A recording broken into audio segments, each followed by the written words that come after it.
ቅዱስ ዳዊት ያ በልቶ ጠጥቶ በሰገነት ላይ ሲመላለስ አንዲት ሴት አየ። አትዘሙት የሚለውን ተላልፎ አምጥቶ ተሰናከለ። አንደኛ አትዘሙት የሚለውን አፈረሰ። ሁለተኛ ደግሞ ወደ ወንድ ሚስት አትሂድ የሚለውን ደግሞ አፈረሰ። የወንድ ሚስት ነው የቀማው። ሶስተኛ ደግሞ ተመልከቱ፣ ያንን አድርግ አትዘሙት በሚለው የወንድ ሚስት በመቀማቱ ሁለቱን ሰራ።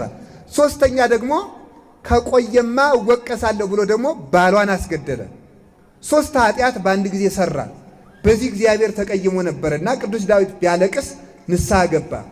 በዝሙት የተጸነሰውን ልጅ እንዲሞት አደረገው እግዚአብሔር። እስመ ዘር ዘይወፅእ እምተአዳውያን ሕግ ይከውን ለቅጥቃጤ ወለሙስና።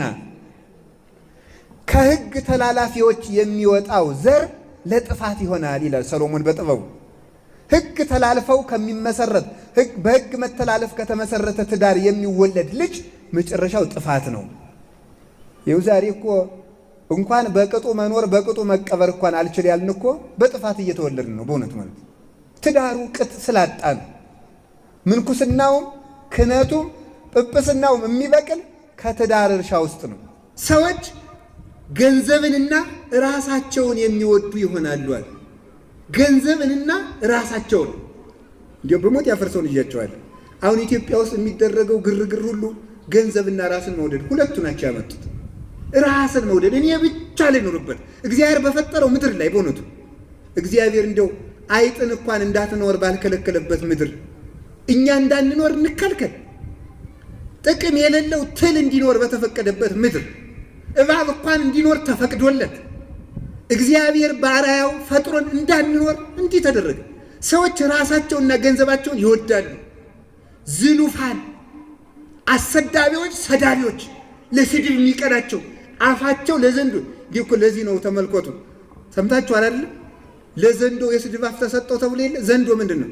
ግልገልም በሬም ነው የሚወጣው። የዚህ ዘመን ሰውም ዘንዶ ነው። ሲሳደብ ምንም አይመርጥም። ቄሱንም ይሳደባል፣ መነኩሴውንም ይሳደባል፣ ዲያቆንም ይሳደባል። ይሄ ግልገል ሲውጥ ነው። ፓትርያርክም ይሳደባል፣ ጳጳስም ደግሞ በሬ ሲውጥ ነው። በሬ ሲውጥ ዘንዶ ማለት እኮ ይሄ ነው። ሁሉም የማይተርፈው ማለት ነው። እመቤቴ ሆይ ይላታል ሰሎሞን ሲናገር። ቅዱስ ያሬድን በድጓው ዘምሮታል። ከከንፈሮችሽ ማር ይንጠበጠባል አለ። ከንፈሮችሽ ያላቸው ነቢያት ናቸው። ስለ አንቺ ከተናገሩ ለምን ሰው በአንደበቱ በከንፈሩ እንደሚናገር ስለ እመቤታችን የተናገሩት ነቢያት ናቸውና ከንፈሮችሽ አላል። ስለዚህ ከነሱ ማር አንቺ ትንጠበጠቢያለሽ ትፈልቂያለሽ ብሎ ይናገራል። ስለሱ ያልተናገረ ነቢይ ስለሌለ ማለት ነው። አንቺ አብረሽኝ ከሄድሽ አሸንፋለሁ ማለቱ ምን ማለቱ ነው? ሰው በዚህ ዓለም ያለ ጠላቱንም ሆነ በሰማይ ያለ ጠላቱን አጋንንትንም ቢሆን ለማሸነፍ ሁለት ነገር ያስፈልገዋል። አንደኛ የእመቤታችን ረድኤት መያዝ፣ ሁለተኛ ምን ማለት ቤተ ክርስቲያናዊ መሆን። በሁለቱ ነው ሊያሸንፍ የሚችለው። እስራኤል ጠላቶቻቸውን የሚያሸንፉት አንደኛ ታቦተ ጽዮን ስትነሳ የሄዱ እንደሆነ መንገዳቸው ይሳካ ነበር። ሁለተኛ ሌዋውያኑ በሚያነቡት ስርዓት የጸኑ እንደሆነ ጠላቶቻቸውን ያሸንፉ ነበር። አሮን እና የአሮን ልጆች በሚያነቡት ስርዓት በሁለቱ የመቅደሱን ስርዓት በመጠበቅና ታቦተ ጽዮንን በመያዝ በሁለቱ ነበር የሚያሸንፉት። በሐዲስ ኪዳን ደግሞ ስርዓተ ቤተ ክርስቲያንን በመጠበቅ በተለይ ደግሞ የቤተ ክርስቲያንን ክህነት፣ የቤተ ክርስቲያንን መስዋዕት፣ የቤተ ክርስቲያንን ስርዓት ሶስቱን በመያዝ መቅደሳዊ በመሆን ግለሰባዊ በመሆን ሳይሆን መቅደሳዊ በመሆን። አሁን ብዙ ሰው ግለሰብ ተከታይ ነው። እንደዚህ ምስል የሚከፋው ደግሞ ይኖራል። አሁን በምለው እንግዲህ በምለው አንዳንዱ የየግሉን ባይታዊ አቋቁሟል። የየግሉን የሚያደንቀው የሚያመሰግን እገሌን ከነካችሁ ደግሞ ምን ይባላል? ደግሞ እገሌን የሚነኩት አሁን ቀንታችሁ ነው ደግሞ የሚላለ ደግሞ ማለት አንዳንዱ የየግል ባይታዊ፣ አንዳንዱ የየግል ሰባኪ፣ አንዳንዱ የየግል ጳጳስ እያኖር ቤተ ክርስቲያናዊ መሆን። ሰው ተመልከቱ፣ ቤተ ክርስቲያን ውስጥ ማንኛውም ቤተ ክርስቲያን የሚያገለግል ሰው ልክ ጣት ላይ እንዳለ እንዳንድ ጣት ነው። እንዴት ብለህ ተገኘህ እኔ ቤት እንዴት አልሰለቸ መተኛት ክብረት እንዴት አልሰለቸ እንደተባለ ተለውጠን ምግባር ስናፈራ እነስት ጸቆኖ እኛን ክርስቶስ ነው በእኛ አልወዘ ይሳነክሙ የሰናፍጭ ቅንጣት ያህል እምነት ቢኖራችሁ ይህን ተራራ ተነቅለህ ማዶ ተተከል ብትሉት ይሆንላችኋል። ኋላሳ አልቦ ዘይሳነክሙ የሚሳናችሁ የለም ብሎን ነበረ። የሚሳናችሁ የለም የተባልነው ክርስቲያኖች ምንም የማይሆንልን ሆን። ለምን ሲባል እነስት ጸቆኖ አጥሩን አፈርሰዋለሁ፣ ማሸነፊያቸውን እንዳያሸንፉበት አድርጋለሁ። መስቀል ኃይላችን ነው ይላሉ። ኃይላችን ነው እያሉ ግን ኃይል አይሆናቸውም። ለምን? ሃይማኖት ይረዳው ለምግባር፣ ምግባር ይረዳው ለሃይማኖት።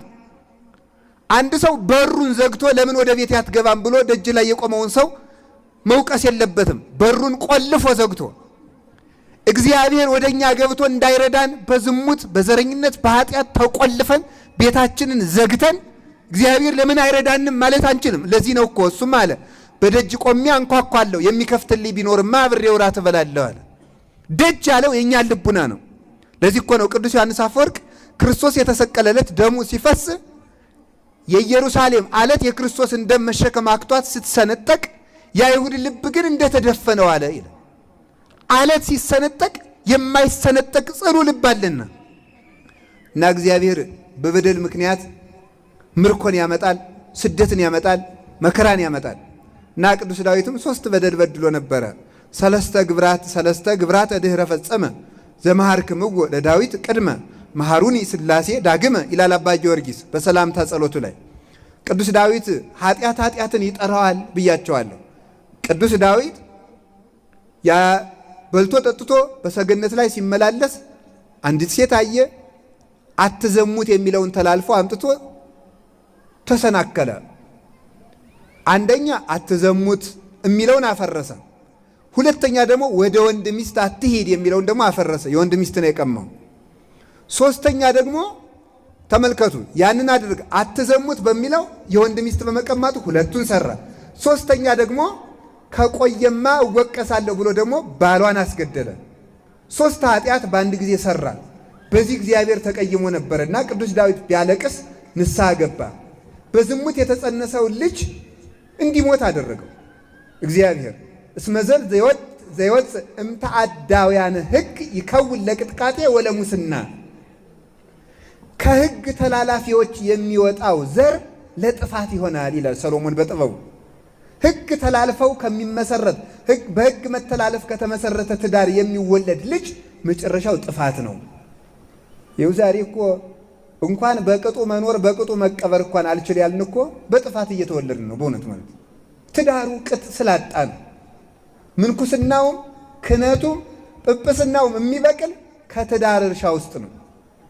ያ መከራውን ስላየ ያ ስለተበከለ ሁላችንም ለቅጥቃጤ ወለሙስና ለጥፋት ለመቀጥቀጥ ለመጥፋት የሆን ነው በዚህ ምክንያት ነው። እንዲያውም እኮ ፍትሐ ነገሥቱ እንዲህ ይላል እኮ አንድ ሰው 2 አያግባ ብትሞቱበት እንኳን ግዱ ቢሆን ልጆቹን ማሳደግ ይሳነው 2ኛ ያግባ። ክብሩ ግን እንደ መጀመሪያው አይሆንም። 3ኛ ግን አያግባ።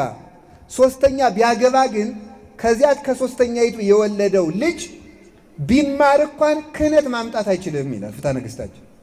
ቢማር እንኳን ለምን? በዝሙት ተወልዷልና። ኃጢአት በዘር ስለሚተላለፍ አይደለም። ኃጢአት በዘር አይተላለፍም። መድኃኔዓለም ክርስቶስ ክብር ምስጋና ይግባውና በሐዲስ ኪዳን ኃጢአት በዘር እንዳይተላለፍ ቀድሞም ቢሆን መርገሙን ያረፈብን መርገሙ እንዳይተላለፍ ጌታችን ኢየሱስ ክርስቶስ በመስቀሉ ሽሮልናል። ምን ማለት ነው ታዲያ? ለክህነት ተመልከቱ። ልክ መስዋዕት ሲመጣ አይጥ ያልቆረጠመውን አሁን መስዋዕት ሲመጣ እናቶቻችን አባቶቻችን በገጠሩ መገበሪያ ሰፍረው ያመጣሉ። መገበሪያ ምን ማለት እንደሆነ የቤት ስራ ነው የምሰጣችሁ፣ አልነግራችሁም። ጠይቁ እንግዲህ ማለት ነው። መገበሪያ ይዘው ይመጣሉ። ያን ይዘው ሲመጡ ምንድን ነው የሚለው? አይጥ ያልቆረጠመውን ዘር ያምጡ። አይጥ ያልቆረጠመውን፣ አባር ያልመታውን፣ ድርቅ ያልመታውን፣ ነፋስ ያልወዘወዘውን፣ በሰዓቱ የደረሰውን ስንዴ ለቤተ ክርስቲያን ማምጣት ይገባል ብሎ ይነገራል። ንጹሕ ዘር ነው የሚመጣው። ታውቃላችሁ የእግዚአብሔር ሰዎች በቤተ ክርስቲያን ዱባና ቅል ስለቱ ነው አይመጡም። ዱባና ቅል ታውቃላችሁ? ዱባ ነው አታውቁ? ክብራችሁን ተወዳላችሁ መሰል። እንዴት ነው? አናውቅም በሉ እንጂ ምንድን ነው? ወይ አናውቅም በሉ ያውቃለሁ በሉ። ታውቃላችሁ? አረ ዱባ ታውቃላችሁ? እስኪ የምታውቁ በመስቀል ምልክት እጃችሁን አውጡ። በመስቀል አልክ ፉከራ እንዳይሆን መስቀል አድርጉ። በጣም ገሩም። ዱባ ታውቃላችሁ አይደል? ዱባ ቤተክርስቲያን ስለት አይገባም፣ ቅል አይገባም። በጣም ነው የሚገርመው። ብዙ እህል ይገባል። ለምንድን ነው ይመስላችኋል ዱባ የማይገባው? ዱባ ወጩ ብዙ ነው። እስቲ ወጩ ብዙ ነው በሉ። የሚጣለው ይበዛል። እስኪ የሚጣለው ይበዛል በሉ። አሁን እዚያ እኮ እኛ እኮ አሁን እዚህ ውስጥ ካለ ነው የሚጣለው ነው የሚበዛ። የኛ የሚጣለው በሙሉ ማለት ነው። ጸሎታችን ውሸት ከጸሎት ካስቀደስ ነው ስናስቀድስ ካሰብነው ቁመን ካሰብነው እንዲያው በእናንተ ቋንቋ 90% ሐሳብ የሚጣል ዱባንን ማለት ነው። ጨርሰን ማለት ነው። ዱባ የሚጣለው የሚበዛ ንግግራችን የሚጣል ነው። አኗኗሯችን የሚጣል ነው። አለባበሳችን የሚጣል ነው። ሁለመናችን የሚጣል እንጂ የሚያዝ የለን ነው። እና ዱባ መስዋዕት አይሆንም ማለት ምን ማለት ነው? የሚጣለው የሚበዛ ክርስቲያን ለድነት አይበቃም። የሚጣለውን መጣል አለበት። ክፋትን መተው አለበት። እለታፈቅርዋ ለእግዚአብሔር ጽልእዋ ለእኪት፣ እግዚአብሔርን የምትወዱ ሰዎች ክፋትን ጥሏት ብሎ እንደተናገረ ማለት ነው። እና ነው ቅል ደግሞ ምንድን ነው? መራራ ነው። መራራ ያለው ሰው የእግዚአብሔር አይደለም ማለት ነው እንጂ ዱባ እኮ በድሎ ኃጢአት ሰርቶ አይደለም። ቅል በድሎ አይደለም። ቅል መራራ ነው። መራራ ሰው በእግዚአብሔር ቤት እድል ፈንታ የለውም። ንግግሩ የሚመር፣ ትዳሩ የሚመር፣ ጉርብትናው የሚመር፣ ቢሮ ውስጥ የሚመር፣ መኪና ውስጥ አንዳንዱ ሰው እኮ ለ5 ደቂቃ ታክሲ ውስጥ እንኳን መራራ እኮ ነው በእውነቱ ማለት ነው። በመቀመጫ ሲጣላ እንዲሁ ለሱም ሰላማዊ ሰልፍ አለመውጣታችን እኛው ቸሩ ነን በእውነቱ ማለት ነው። ስንቱን ተካፍለን ጨርሰ ነው የለ እንደ ቅል ክርስቲያን እኮ የትም የሚጣፍጥ ነው እንጂ የትም የሚመራ አይደለም። የትኛውም ቦታ ላይ የትኛው ወረፋ ውስጥ ሰው ወረፋ ሲጠብቅ ራሱ ትዕግስት እኮ የለውም በእውነቱ ማለት ነው። አልሰራበትም ፈጽሞ። ያንን ትዕግስት ስለሌለው ችኩል ነው። የትም ቦታ ይመራል።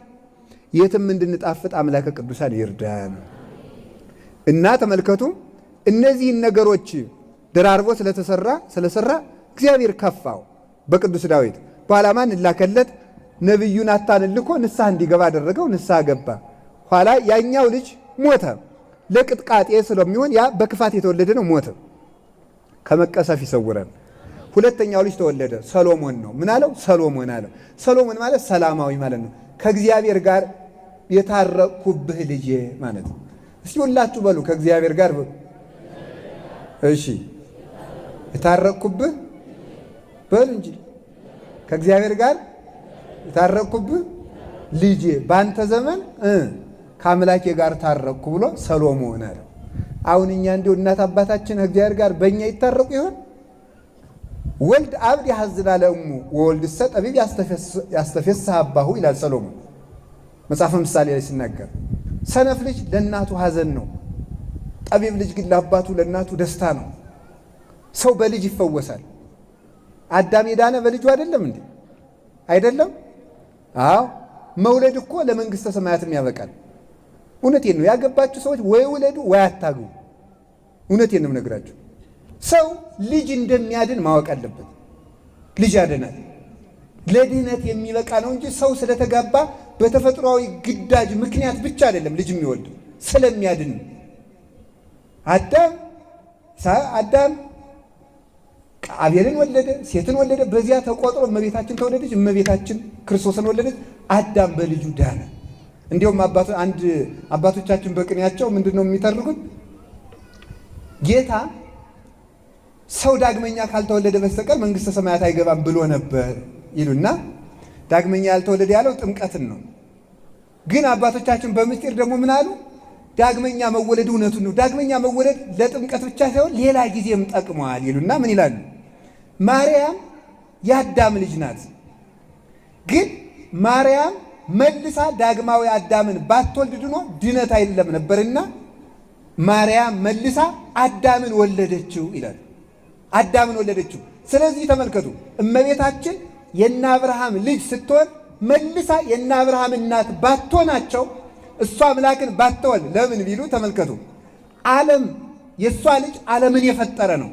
ዓለምን የፈጠረውን ስትወልደው የዓለማት ፈጣሪ እናት ስትሆን የፍጡራንም እናት ሆነቻቸው። በዚያው ማለት በዚህ የተነሳ መልሳ እናት አባቷን ወለደቻቸው። እናት አባቷን የወለደች ብቸኛይቱ እናታችን ቅድስት ድንግል ማርያም ናት። ስለዚህ ሰው በልጁ ይድናል፣ በልጁ ይፈወሳል። ክርስቶስ ራሱ ለአዳም ልጁ ነው። አዳም በልጁ ድኗል። ብዙ ታሪክ መተረክ ይቻል ነበረ ትምህርታችን እንዲያልቅልን እንጂ። ብዙ አባቶች በልጆቻቸው ድነዋል።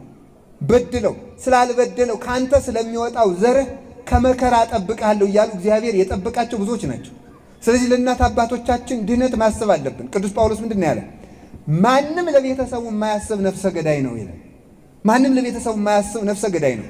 ምናልባት እናት አባቶቻችን እኛን ለማሳደግ ሰርቀው ሊሆን ይችላል እኮ፣ ተበድረው ቀምተው ሊሆን ይችላል፣ ምለው ሊሆን ይችላል፣ አጭበርብረው በስፍር ሲነግዱ ሰርቀው ሊሆን ይችላል፣ ሚዛን አጣመው ሊሆን ይችላል፣ ጾም ሽረው ሊሆን ይችላል። ሰው ለእናት አባቱ ጭምር መኖር አለበት። እንዲሁ በእውነቱ እኮ ነው። ሰው የእናቱ አደራ አለበት፣ የእናት አባቱ የሀገር አደራ አለበት፣ የመምህሮቹ አደራ አለበት፣ የእግዚአብሔር አደራ አለበት። ለራሳችን ብለን መልካም ባንሆን እንኳን ለእነዚህ ሁሉ ብለን መልካም መሆን አለብን። ኃጢአት ስንሰራ ይሄን ሁሉ ነው ይዘነው ገደል የምንገባ ማለት ነው። ይሄን ሁሉ እግዚአብሔር ከኛ ይራባል፣ ከኛ ይጠማል። አንድ ሰው ኃጢአት ሲሰራ ራሱ ብቻ ነው እንደሚጎዳው? እግዚአብሔርን ምግብ እየነፈገው ነው። እግዚአብሔር ጌታችን መድኃኒታችን ኢየሱስ ክርስቶስ ወደ በለስ ሄደ። በለሲቱ ከበለሲቱ ፍሬ አላገኝባትም ይላል። ይህ ምን ማለት ነው? ከኛ መጥቶ ፍሬ ማጣቱ ነው። ስለዚህ በየቀኑ ክርስቶስ ተራበ ይባላል። ሳይርበው ይራባል። ወደ በለስ ሄደ ማለት ከእያንዳንዳችን ማለዳም ሆነ ማታ በሰባቱ በ12ቱ በ24ቱ ሰዓት ሁሉ ክርስቶስ የጸሎትን ፍሬ፣ የትሕትናን ፍሬ፣ የመንፈስ ፍሬዎችን ሊመገብ ከወደኛ ይመጣል እንጂ ዝም ብሎ እግዚአብሔር ይመስገን እኔ እግዚአብሔር ፈጥሮኛል አምላኬን ወደዋለሁ ብሎ በመሞካሸት መጽደቅ አይቻልም። በእውነቱ እግዚአብሔርን ከወደድነው የመውደዳችን ፍሬ ታጭዶ መለቀም ይጠበቅበታል። የመንፈስ ፍሬ ብሎ ቅዱስ ጳውሎስ ገላትያ ምዕራፍ 5 ላይ ነግሮናል። አንድ እቤታችሁ የምትሰሩት አንድ ስራ ልስጣችሁ፣ ምእመናን ልስጣችሁ፣ እውነት አልስጣችሁ? አቤት በጣም ጥሩ ልስጣችሁ አለ። እውነታችሁን ነው? አዛኝን? እሺ በጣም ጥሩ እሺ በሉ እንጂ። በጣም ጥሩ። አሁን አንድ ነገር ልነግራችሁ ነው። የሚቀጥለው ከነገ በኋላ ማን ነው? ከነገ በኋላ ሰኞ። ስለዚህ የመንፈስ ፍሬዎች የሚባሉትን አሁን ይህን ጉባኤ እዚህ ጉባኤ የተገኛችሁ ሁላችሁም ማለት ነው ድምፁ የሚሰማችሁ ሁሉ ገላትያ ምዕራፍ 5 ላይ አለላችሁ። ገላትያ የቅዱስ ጳውሎስ መልእክት ገላትያ ምዕራፍ 5 የመንፈስ ፍሬዎችና የሥጋ ፍሬዎች አሉ። ስለዚህ በሳምንት አንድ ፍሬ ልታፈሩ ነው ቃል የገባችሁልኝ ማለት ነው። በሳምንት አንድ ፍሬ እስኪ በሉላችሁ። ምን አላችሁኝ? በሳምንት አንድ ፍሬ በሉ እንጂ ሁላችሁ እንደው በሞት ይዣችኋል። በሳምንት አንድ ፍሬ በሉ። በሳምንት ስንት ፍሬ? አንድ ፍሬ። ለምሳሌ ፍቅር ይላል። ያችን ፍቅር በዚህ ሳምንት የሚቀጥለው ሰኞ በፍቅር እንጀምር። ትስማማላችሁ? አትስማሙ? ባትስማሙም ተስማምታችኋል እንጂ ያለ ነገር አለ። በእጅ ብልጫ የሚወሰድ መስሏል መንግሥተ ሰማያት። ሰምታችኋላ። ባትስማሙ ዝም ብትልም ተስማምታል። የእግዚአብሔር ቃል ትቀመጡት ተስማምታችኋል። ስለዚህ የሚቀጥለው ሳምንት የምን ሳምንት እንበለው? በሁላችሁ የፍቅር ሳምንት በሉ። የፍቅር ሳምንት ነው። አሁን በሚቀጥለው ሳምንት ማንኛውንም ሰው ይቅር በሉ። ከየት ነው የምትጀምሩት? ከልባችሁ ነው። ማንኛውንም ሰው ይቅር ማለት ገብቷችኋል? እስኪ ከዚህ ውስጥ ነፍስ ገሎ የማያውቅ እጁን ያወጣል። ነፍስ ገሎ የማያውቅ አውጡ። አይዟችሁ፣ ፖሊስ የለም ይኖራል፣ ግን አውጡ። ነፍስ ገሎ የማያውቅ ቀኝ እጃችሁ ነፍስ ገሎ የማያውቅ በጣም ግሩም ነው። እሺ አሁን ልጠይቃችሁ ነው። እንዲሁ ከሌላ የእምነት ድርጅቶች ከፖለቲከኞች እንዲሁ ገሌም ቢደፋው ብላችሁ አታውቁም? ታውቃላችሁ? እና አልገደላችሁም? ገላችኋል እኮ። ቢቻላችሁ እኮ እንዲሁ በጥርሳችሁ ቢሆን አፍርጣችሁት ነበር እኮ። አንድ ቀን እንዲሁ ሁላችሁ ተመልከቱ። እና ይቅር ማለት የሚባለው ከዚያ ጀምሮ ነው ይቅር የምንለው ማለት ነው።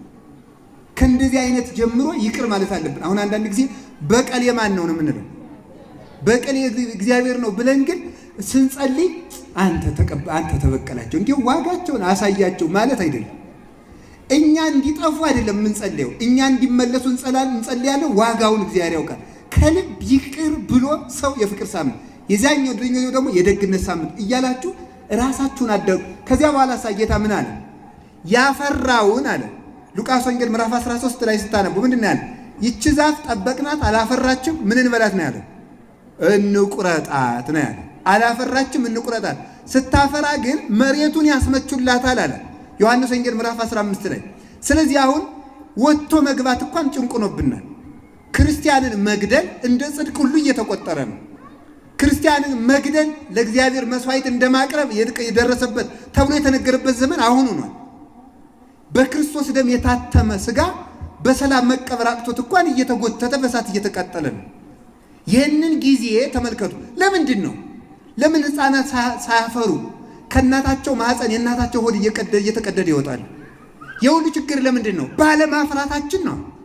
ባለማፍራታችን አላፈራችም እና ይችን ዛፍ እንቁረጣት አለ። ስላላፈራን ያለ ጊዜያችን እየተቆረጥን ነው።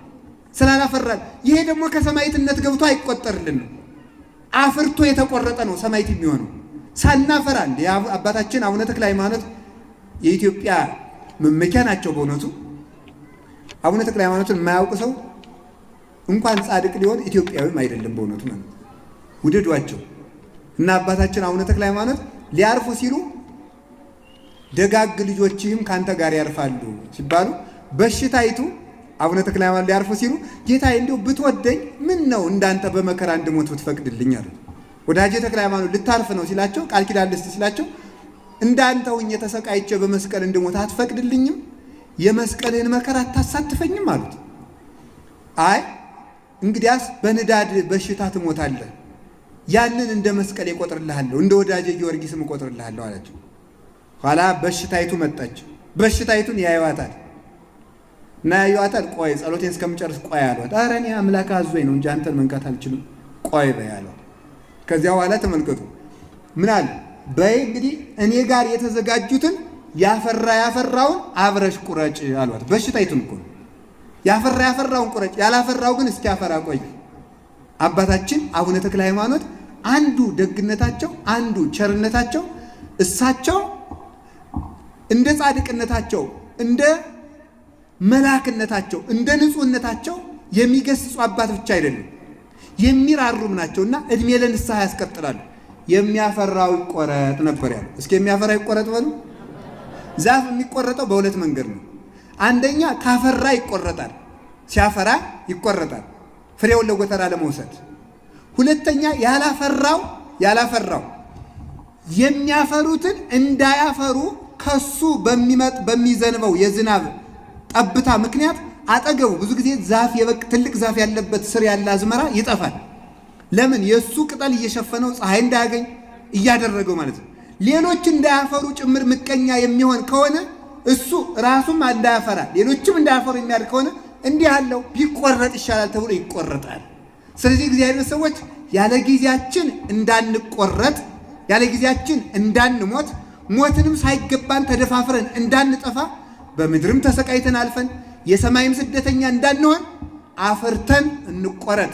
ሁላችንም እንድናፈራ አምላከ ቅዱሳን ይርዳን። አሁን ሁላችሁ እንግዲህ በየቀኑ አደራችሁን እንዲያው ስለ ሕያው እግዚአብሔር ብዬ ለምናቸዋለሁ። የመንፈስ ፍሬዎችን ቢሮ የምትሰሩት ቢሮ የምትነግዱት መንገድ ላይም ስትሄዱ ሁሉንም ፍሬዎች በየቀኑ ተለማመዱ። በዚያ ጊዜ የመንፈስ ቅዱስ መሆናችን ይታወቃል። በዚያን ጊዜ አንቆረጥ። አላችሁ የላችሁም? እግዚአብሔር ከሁላችን ጋር ይሁን። ስለዚህ እንደዚህ የእርቅ ሰው መታረቂያ ያለው እኛም ለእናት አባታችን ለወገኖቻችን መታረቂያ እንድንሆን አምላከ ቅዱሳን ይርዳል። እናንተ የድሮ አባቶቻችን እናቶቻችን መታረቂያ የሆኑ ነበር። ያውን ልጅ ደግሞ የእናት አባት ቂም እየፈለገ ያጣላል። እኔ ያው ያደግኩት ገጠር እና ገጠር እናት አባት ሲጣላ ልጆች አንቀርም ጎረቤት እናት አባት ተጣልተው እንኳን ቢለያዩ በቃ በድግስ ባይገናኙ እኛ እና እንደውም ምንድን የሚሉት ጎረቤቶቹ አይ ልጅ እናቴ እንደው ያይ ልጅ እሰይ እንኳን መጣ ብለው ነው እናቶቻችን ደረታቸውን ደቅተው ልጅ እንደው ምን አለ እንደው ብለው አጥግበው የሚሰዱን። የዛሬው ደግሞ በ16ኛው ክፍለ ዘመን፣ በ14ኛው ክፍለ ዘመን፣ በ17ኛው ክፍለ ዘመን፣ በ13ኛው ክፍለ ዘመን፣ በ12ኛው ክፍለ ዘመን፣ በ11ኛው ክፍለ ዘመን፣ በ18ኛው ክፍለ 19ኛው ክፍለ ዘመን እገሌ እንዲያርጓል እያለ መበላለት። ሰው ለመታረቅ ታሪክ ያጠናል እንጂ ለጠብ ታሪክ ያጠናል? ለሞት ለመጋደል። ከጠማማ ትውልድ እግዚአብሔር ያድነን። አባቶቻችን ምንድን ነው ምነው? አድነን እምትውልድ እሉት ወግፍቲት ወዘማዊት ወተማይፀን ነፍስን ወስጋን ሀበ ዚአከ መለኮት። አቤቱ ከዘማዊት ምልክት ከሚፈልግ ታምር ፈላጊ ከሆነ አላዊ ከሆነ ምስጋና ከሌለው ከእንዲህ ያለ ትውልድ አድነን ብለው እኮ የሚጸልዩት ስለዚህ እኮ ነው እንዴ። ለዚህ አይደል ጸሎት ምን አለ ቅዱስ ጳውሎስ ሁለተኛ ጢሞቴዎስ ምዕራፍ 3 ላይ እንዲህ ነው ያለው ለልጁ ለጢሞቴዎስ ሲልክለት ወዘንተ ባይቱ አይመል ከመበዳሃሪ መዋዕል ይመጻ ዓመታት እኩያት። ልጄ ጢሞቴዎስ በመጨረሻው ዘመን እንዲህ ያለ ጊዜ ይመጣል። ሰብሰይ ከውኑ መፍቀሪያነ ርሶም ወንዋይ ሰዎች ገንዘብንና ራሳቸውን የሚወዱ ይሆናሉ። ገንዘብንና ራሳቸውን እንዲያው በሞት ያፈርሰው ልጃቸዋል። አሁን ኢትዮጵያ ውስጥ የሚደረገው ግርግር ሁሉ ገንዘብና ራስን መውደድ ሁለቱ ናቸው ያመጡት። ራስን መውደድ እኔ ብቻ ልኖርበት እግዚአብሔር በፈጠረው ምድር ላይ በእውነቱ እግዚአብሔር እንደው አይጥን እንኳን እንዳትኖር ባልከለከለበት ምድር እኛ እንዳንኖር እንከልከል? ጥቅም የሌለው ትል እንዲኖር በተፈቀደበት ምድር እባብ እንኳን እንዲኖር ተፈቅዶለት እግዚአብሔር ባሪያው ፈጥሮን እንዳንኖር እንዲህ ተደረገ። ሰዎች ራሳቸውና ገንዘባቸውን ይወዳሉ። ዝሉፋን፣ አሰዳቢዎች፣ ሰዳቢዎች፣ ለስድብ የሚቀናቸው አፋቸው ለዘንዶ ዲኮ ለዚህ ነው ተመልከቱ። ሰምታችኋል አይደል? ለዘንዶ የስድብ አፍ ተሰጠው ተብሎ የለ። ዘንዶ ምንድን ነው? ግልገልም በሬም ነው የሚወጣው። የዚህ ዘመን ሰውም ዘንዶ ነው። ሲሳደብ ምንም አይመርጥ። ቄሱንም ይሳደባል፣ መነኩሴውንም ይሳደባል፣ ዲያቆንም ይሳደባል። ይሄ ግልገል ሲውጥ ነው። ፓትርያርክም ይሳደባል፣ ጳጳስም ደግሞ በሬ ሲውጥ በሬ ሲውጥ። ዘንዶ ማለት እኮ ይሄ ነው። ሁሉም የማይተርፈው ማለት እንደው ሁሉም የማይተርፈው እንዲያል ተሳዳቢዎች ውጹዋን እምጽድቅ ከጽድቅ የወጡ ጸልዩ እምቢ፣ ቁረቡ እምቢ፣ ቤተክርስቲያን ሳሙ እምቢ፣ ንስሐ አባት ያዙ እምቢ፣ ጽድቅ ጸላያነ ሰናይ መልካምን የሚጠሉ ክፉን የሚወዱ እለ አንቦሙ አኮቴት ምስጋና የሌላቸው እነሱ ሥላሴን የማያመሰግኑ ጸሎት የሚያቋርጡ ሥላሴ እነሱን ኋላ በክብር የማያመሰግኗቸው አመስጋኝ አይደሉ፣ ምስጋና የሚበሉ እንዲህ ያለ ትውልድ ይመጣል። ከእንዲህ ያለ ትውልድ ይሰውረን፣ እኛን ማጥፊ ከመሆኑ ይሰውረን። ሰሎሞን እንዲህ ብሎ ተወለደ። ምስጢሩ ግን ሰሎሞን ማለት ሰላማዊ ማለት ነው። የመድኃኒታችን የኢየሱስ ክርስቶስ ምሳሌ ነው። ሰሎሞን ለራሱም እንኳን ሰላምን አልሰጠም፣ ግን የክርስቶስ ምሳሌ ሆኖ ሰላማዊ ለመባል ሰሎሞን ተባለ። ሰሎሞን ምን ይላል? 5 መጻሕፍትን ጽፏል ለቤተ ክርስቲያን። ከጻፋቸው በንስሐ የሚታወቅ ሰውም ነው። ከጻፋቸው መጻሕፍት ውስጥ አንዱ መኃልየ መኃልይ ነው። መኃልየ መኃልይ ማለት ስጣዌ ስጣውያት፣ ስባሄ ስባሄያት ማለት ነው። ስጣዌ ስጣውያት ማለት የመልስ መልስ፣ ስባሄ ስባሄያት ማለት የመዝሙር መዝሙር ማለት ነው። የመዝሙር መዝሙር ለምንድን ነው የመዝሙር መዝሙር የሚባለው? የመዝሙር መዝሙር በሉ እስኪ አንድ ጊዜ። የመዝሙር መዝሙር የመዝሙር መዝሙር ምንድን ነው? የመዝሙር መዝሙር ሰው ጦርነት አሸንፎ ይዘምራል አይደለም? ለምሳሌ ቅዱስ ዳዊት ጎልያድን አሸንፎ ዘምሯል። አፈቅረከ እግዚኦ በኃይልየ፣ አቤቱ ኃይልየ ጉልበቴ፣ አምባዬ መጠጊያዬ እግዚአብሔር ሆይ በኃይሌ እወድሃለሁ አመሰግንሃለሁ። እግዚአብሔር ኃይልየ ወጽወንየ ወእቱ የከልቦቱ ወበአምላኬ ተአደው አላረፍት ለአምላኬ ንጹሕ ሞቱ እያለ ይዘምራል። ዛያረቶን ከመሃየል ነገሬ ብሎ የሚናገር እና ቅዱስ ዳዊት ምንድን ነው? እግዚአብሔር አለ በጠጠር ጎልያድን ስላሻነፈ እግዚአብሔር ብዋጋ ጋሻዬ ብሸሽ መጠጊያዬ ነው እያለ ለእግዚአብሔር ዘምሯል። ለዚህ ነው እግዚአብሔር አባታችን በኪዳን በትምህርተ ዋት ሲያመሰግኑ አባቶቻችን እንዲህ ብለው እንዲያመሰግኑ ጌታችን ኢየሱስ ክርስቶስ በበዓለ ሃምሳ ያስተማረው ትምህርት ነው። ትምህርተ ዋት ምጽና ተቅጽርነ ይለዋል። አምባ መጠጊያችን ይለዋል። አምባ መጠጊያችን አምባ መጠጊያችን የሚለውን ክርስቶስ ከምን ያስጠጋናል ቢሉ ይሉና አንደኛ በላይ ከሚመጣ ይጠብቀናል ይላል። በላይ ከሚመጣ፣ ሁለተኛ ተገልጦ ከሚመጣ፣ ሶስተኛ በኋላ ከሚመጣ። ከሶስት ወገን ክርስቶስ ይጠብቀናል። በላይ ከሚመጣ፣ ፊት ለፊት ከሚመጣ፣ በኋላ ከሚመጣ ከሶስት መከራ ይጠብቀናል። በላይ የሚመጣ የተባለው ዲያብሎስም የእግዚአብሔር ሰዎች ታውቃላችሁ፣ ብዙ ቀን ጸሎት እንጸልያለን። እንዲህ እንላለን። እንዲያውም ከአባቶች ከንስሐ አባቶቻችን ከካህናት እንሄድና ልጄ ይችን ጸልይ ይሉና ይችን ጸልይ ብለው ሰደውን አንድ 20 ቀን 30 ቀን እንጸልየውና አይ አባ መጸለዩን ጸልየዋለሁ ግን ምንም ጠብ ያለልኝ ነገር የለም ያው ነው ይላል። ግን ያው አይደለም። በዚያ ጸሎት ሳናውቀው የቀረልን መከራ ብዙ አለ። ሳናውቀው የቀረልን ተጎንጉኖ እኛ ሳናውቀው የቀረልን እግዚአብሔር እኛን መውደዱን በየቀኑ በእርግጥ እንደ ሰው መናገር አይጠበቅበትም። መከራውን ብቻ ማስቀረት ነው። ሳናውቀው የቀረ ስንት አለ። አጋንንት ስሞን ስኢለ ሰአለ ሰይጣን ከማያንጸጽክሙ ወያንፈጽክሙ ከማአለንስ ወአንሰ ሰአልኩ በእንቲአክሙ ከመይርክም ሃይማኖትክሙ ወአንተ ይተመይጠከ ጸንዖሙ ለኀዊከ ብሎ የተናገረ እኮ ስለ ነው። ስሞን አለው ጌታ ጴጥሮስን ሰይጣን እንዳጃል ያበጥራችሁ ለመነኝ አለ። እንዳጃል ያበጥራችሁ በየቀኑ ይካሰሳል። መጀመሪያ ክፋቱን ያሰራል ወይ ቀድም አስተዋድዮ ኋላ ደግሞ ራሱ ተቀድሞ ሲያጣላ ይገኛል። ራሱ ተኙ ይልና ይሄ ሰውዬ እኮ ዛሬ ተኝቶ ነው ያደረ አልጸልይም ብሎ ደግሞ ይከሳል። ራሱ አዘሙቶ ይሄ ሰው ዘማዊ ነው በምን ይድናል ይላል። ራሱ አሰርቆ ራሱ አጋሉ ይሄ ሰውዬ ነፍሰ ገዳይ ነው ይላል። እንዲህ እያደረገ በየቀኑ ያካስሳል። እግዚአብሔር ግን እኔ ግን ስለ እናንተ አማለድኩ አለ ጌታ። አማለድኩ ማለት ምን ማለት ነው? ስሜሄ መሐሪ ወመስተሳይል ስለ እስመ ቅኔትከ ወምልክናከ ይሬስየከ ከመ ትሳሃላይ ለኩሉ ፍጥረት እንዳለ መጽሐፍ እግዚአብሔር ስሙን መማለጃ አድርጎ ምሕረቱን አማህ አድርጎ ምሕረቱን መስዋዕት አድርጎ ሰውን ያድናል። እግዚአብሔር ዓለምን ለማዳን መጀመሪያ የተቀበለው መስዋዕት ምኑን ነው ካላችሁ ምሕረቱን ነው። ወፈቀደ እግዚአብሔር አድኖተ ዓለም በሳይሉ በምሕረቱ ነው የሚሉት አሞኒዮስና ወሳብዮስ መቅድመ ወንጌል። እግዚአብሔር ዓለምን ሊያድነው ወደደ በምኑ? በምሕረቱ በይቅርታው። ስለዚህ አማለድኩ ማለት ራሴን በራሴ ማለድኩ። ላልምራቸው ሙቸላቸዋለሁን? ላልምራቸው ደሜን አፈሰስኩን? ላልምራቸው ሥጋዬን ቆረስኩን? ላልምራቸው ተቸነከርኩን? ላልምራቸው ታሰርኩን? ላልምራቸው ተሰደድኩን? ላልምራቸው መራራ ሞት ጠጣሁን? ላልምራቸው ተሰደድኩን ብዬ እኔ ስለ እናንተ ጥብቅና ቆምቆላችሁ ዲያብሎስን ድል ነሳውላችሁ ሳታውቁት ወመምህር ዘይትቃወም ለነ ያሉት ለዚህ ነው አባቶቻችን። የሚከራከርልን መምህራችን ይሉታል። ክርስቶስን ነው እኮ የሚከራከርልን መምህራችን። በሰለስቱ ምዕት አድሮ አርዮስን ይላሉ። በ200 ሊቃውንት አድሮ ንስጥሮስን፣ በ150 አድሮ እነዚህን መቅዶኒዎስን ሌሎችንም የሚረታልን ይሉና እስከ ዓለም ፍጻሜ የሚነሱ መናፍቃንን እስከ ዓለም ፍጻሜ መምህር እያስነሳ የሚከራከርልን መምህራችን። አጋንን ሳናውቀው በሚከሱት ተመልከቱ። አይ አንተ የሚተርፈውን ፍርፋሪ እንድለቅም አልፈቀድክልኝምን ይለዋል እግዚአብሔር። የሰይጣን የጸሎት ጊዜ ያለው ታውቃላችሁ ምዕመናን። ሰይጣን ምሽቱ 1 ሰዓት ላይ ይጸልያል። የጸሎት ጊዜው ነው ምሽት 1 ሰዓት። የእውነቴን ነው አዛኝ የጸሎት ጊዜው 1 ሰዓት ነውና ለዚህ ነው ብዙ ጊዜ ሰው ማታ ቀለል ይለዋል አይደል አይላችሁ?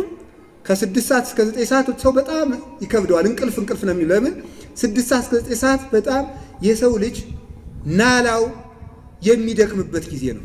ሰው ሲደክም ደግሞ ሰይጣን ይበረታል እና በዚያ ሰዓት አዳምም የተሳሳተበት ሰዓት ነው።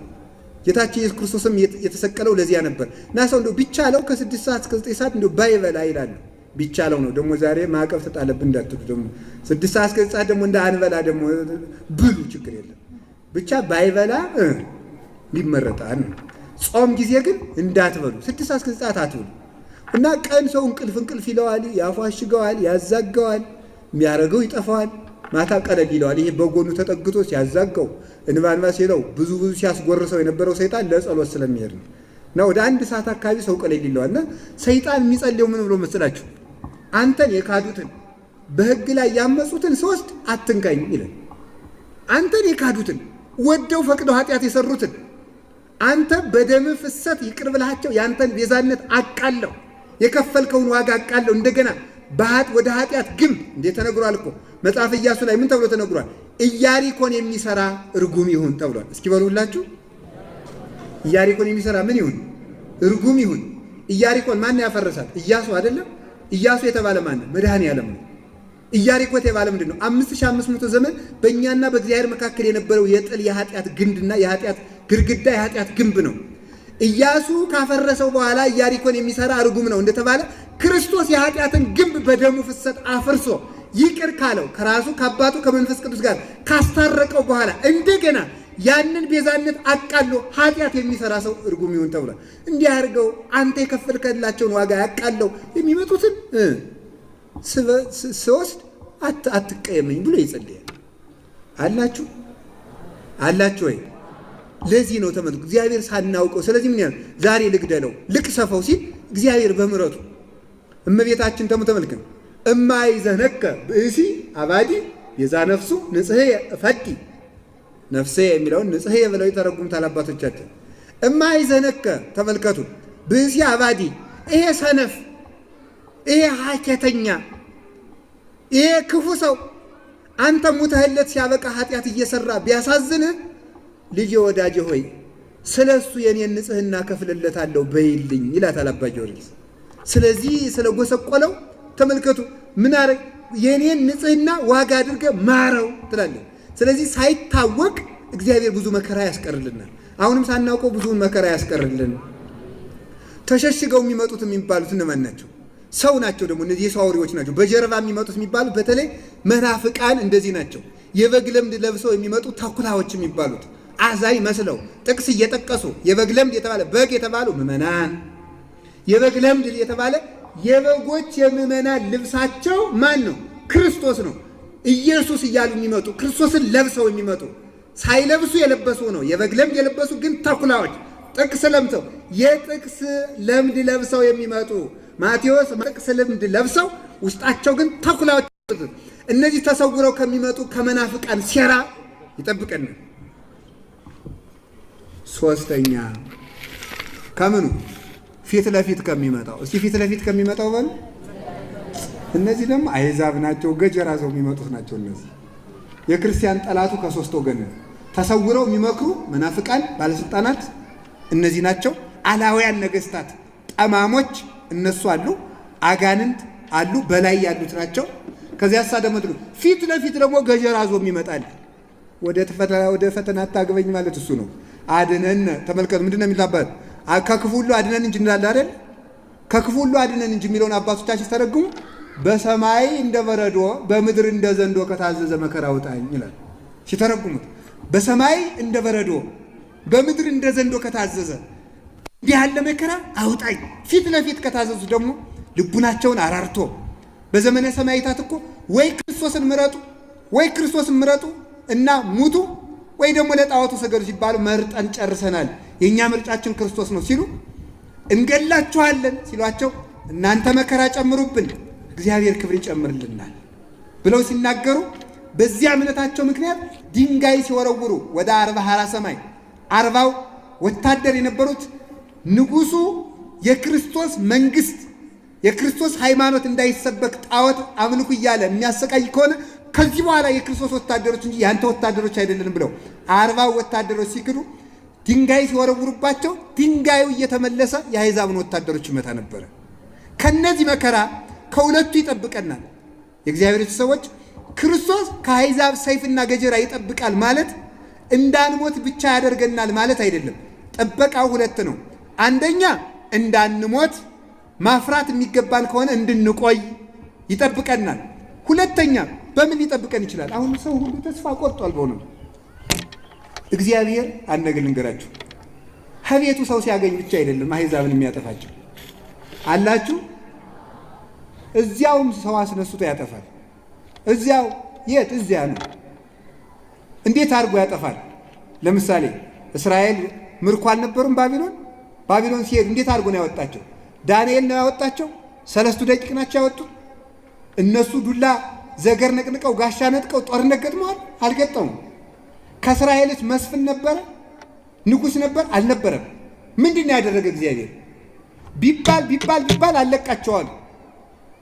እንዲያውም በመጽሐፍ ሰነፍርቅ የሚባል አለና ታውቃላችሁ? ሰነፍርቅ እናንተ የከተማ ሰው ክብሩን ወዳጅ ነው። አናውቅም ብትሉ ምን ትሆናላችሁ?